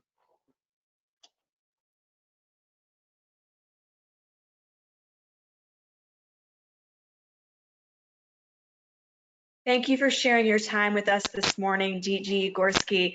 We are excited about the beginning of a new year under your leadership.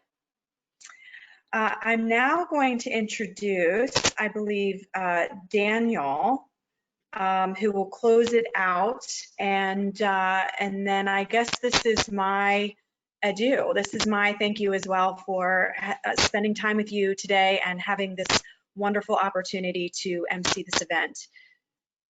Daniel? Thank you very much, Heidi. Can you hear me okay? Just checking. I can hear you and see you now. All right, super. I think Barton's a little surprised seeing me yet again. He can't get rid of me.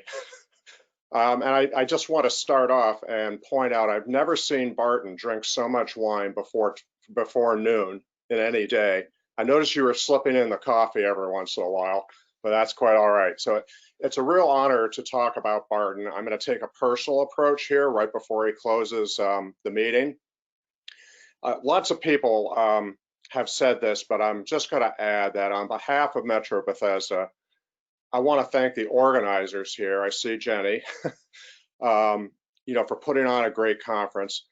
I've run 14 Zoom meetings, and many of you have too. And I know that when a conference like this goes smoothly, it's for one reason, and that's because the organizers worked hard behind the curtain. They were meticulous in their planning and timing. So the approach I'm going to take on Barton for the next couple of minutes is a little different, maybe it's not a pivot, but a slight pivot, and that is talking about Barton as a club member. Barton joined Metro Bethesda. I think he stole a couple of my lines, by the way, without knowing. He joined in 2012 and quickly became president, serving in 2013-14. And in that period was best, known for and remembered for his focus on international projects. And that's obviously still a passion for him. At the time, we were an 8-year-old club, just a baby. And as he pointed out, we had about 29 members. And that's when a quick growth curve started for us. We went up by 50% in the next couple of years and then eventually doubled from that. And I mention this because Barton has a lot to do with that. he put in various programs that organized us to become more member-centric, just as he's done with his staff, you know, from district governor, his spot as district governor. This year, I didn't think we'd see very much of Barton, you know, due to his DG responsibilities, plus trying to run his business. That's like having 2 full-time jobs at least. But he's a loyal member, appearing at nearly every meeting, both before and during COVID. A little story before I wrap up.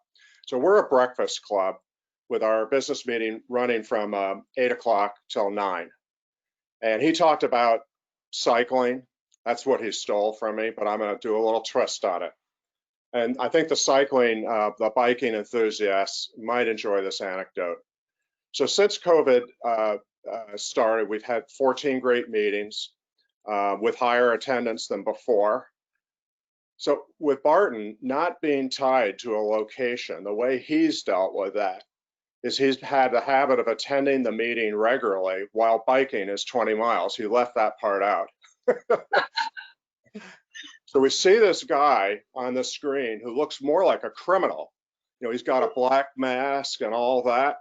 And at the same time, he's fully participating. He's making comments. He's selling the district conference. He's asking speakers questions and even somehow sending messages in the chat window, all while going 15 miles an hour on some path. I bring it up because that's prototypical Barton, always multitasking and ferociously staying fit. Being in the club of the DG, to be honest, can be a double-edged sword. It's clearly an honor that a member of ours is considered qualified enough to become elected DG. That's why we showcase right over here the home club that actually Jenny gave me a year ago, the home club flag, you know, for a year in every meeting. And tomorrow it's going to be quite difficult giving it up, but I'll pass that off during Jimmy's installation. It's fair to say that as a club, we're better informed than usual about 7620 initiatives, and we're often put to work by Barton, including myself. Obviously, Barton is focused and driven when he believes something will improve the club or the district. He pushes for sure, but I think that's a reflection of his deep belief in Rotary. He's been a key mentor of mine and others in my club, and we're very thankful for that. For me personally, he opened up the world of Rotary grants, club, district, global twice in 1 year. And this experience has made me a better Rotarian and someone dedicated to understanding our grant process and the power of good that is Rotary. Barton's been very supportive personally. He's been a reliable donor to our projects and happy to talk about our club he's proud of, as you know. So as the grateful president of Barton's club, I would now like to hand it over to Barton for his closing. I'm not doing that. I'm handing it to Jenny. Okay. So, as the committee chair for the virtual conference, I really appreciate you coming in, Daniel, and surprising Barton, because originally this was supposed to be part of the deal, was to give him some personal recognition, and then in Barton flavor, he decided that that wasn't his vision for the conference. But being stubborn like him, that wasn't going to happen, and I'm sure he's not surprised that I had my way in the end. But we really do appreciate Barton's leadership this year. And unfortunately, much like his district awards, some things that we had gotten him to remind him of a very successful year as our district governor have not arrived yet. And one of them includes a pennant for his boat from the International Fellowship of Yachting. I don't remember if I got the words in the right order. And additionally, his past district governor pin will be coming in as well, and another flag for his boat, because we want him to remember when he's out there sailing around with all sorts of free time on his hand, that he did have a previous life as a leader of an organization of over 2,000 strong Rotarians.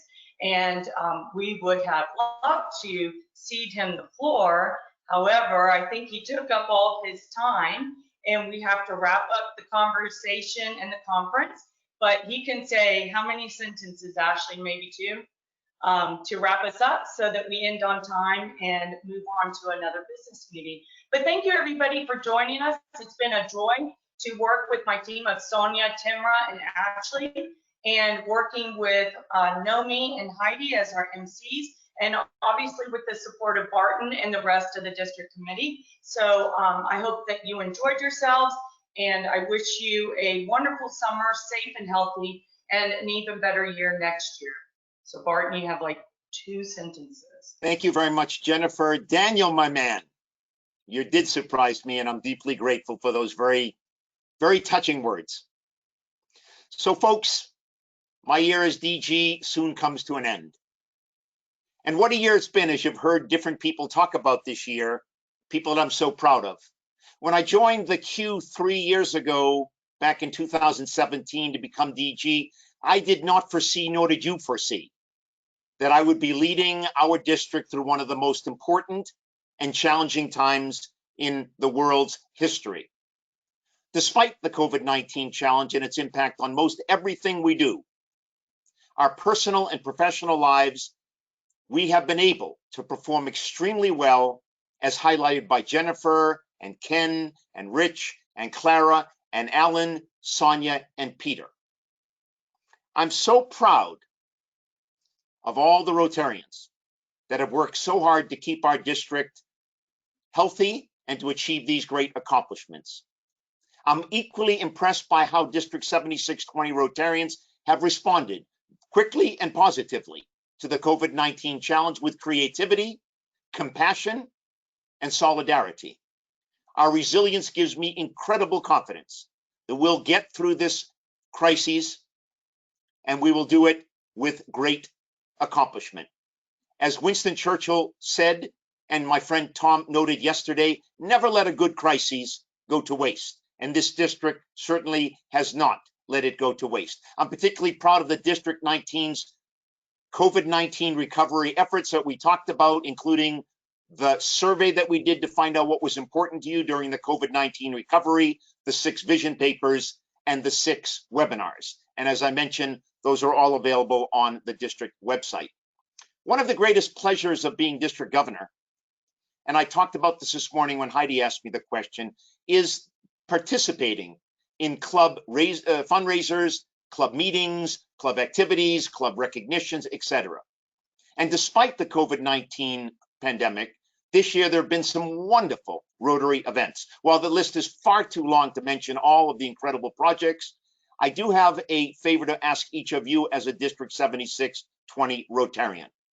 Please take a moment in the next week to congratulate your club president and thank him or her, to congratulate and thank the members of your board, and to congratulate and thank your fellow Rotarians for the commitment that you've made and the great year we've been able to accomplish. In closing, I want to make a couple of final observations. I do want to take a moment to thank my wife, Marina, and our 2 children, Daniel and Nina, who have helped organize and participated in several of the events during this year's district activities. While I did my best during the period to be find a good balance between implementing my Rotary responsibilities and being a good husband and dad, I will tell you I missed many family dinners, and I'm grateful for my family's understanding and ongoing support.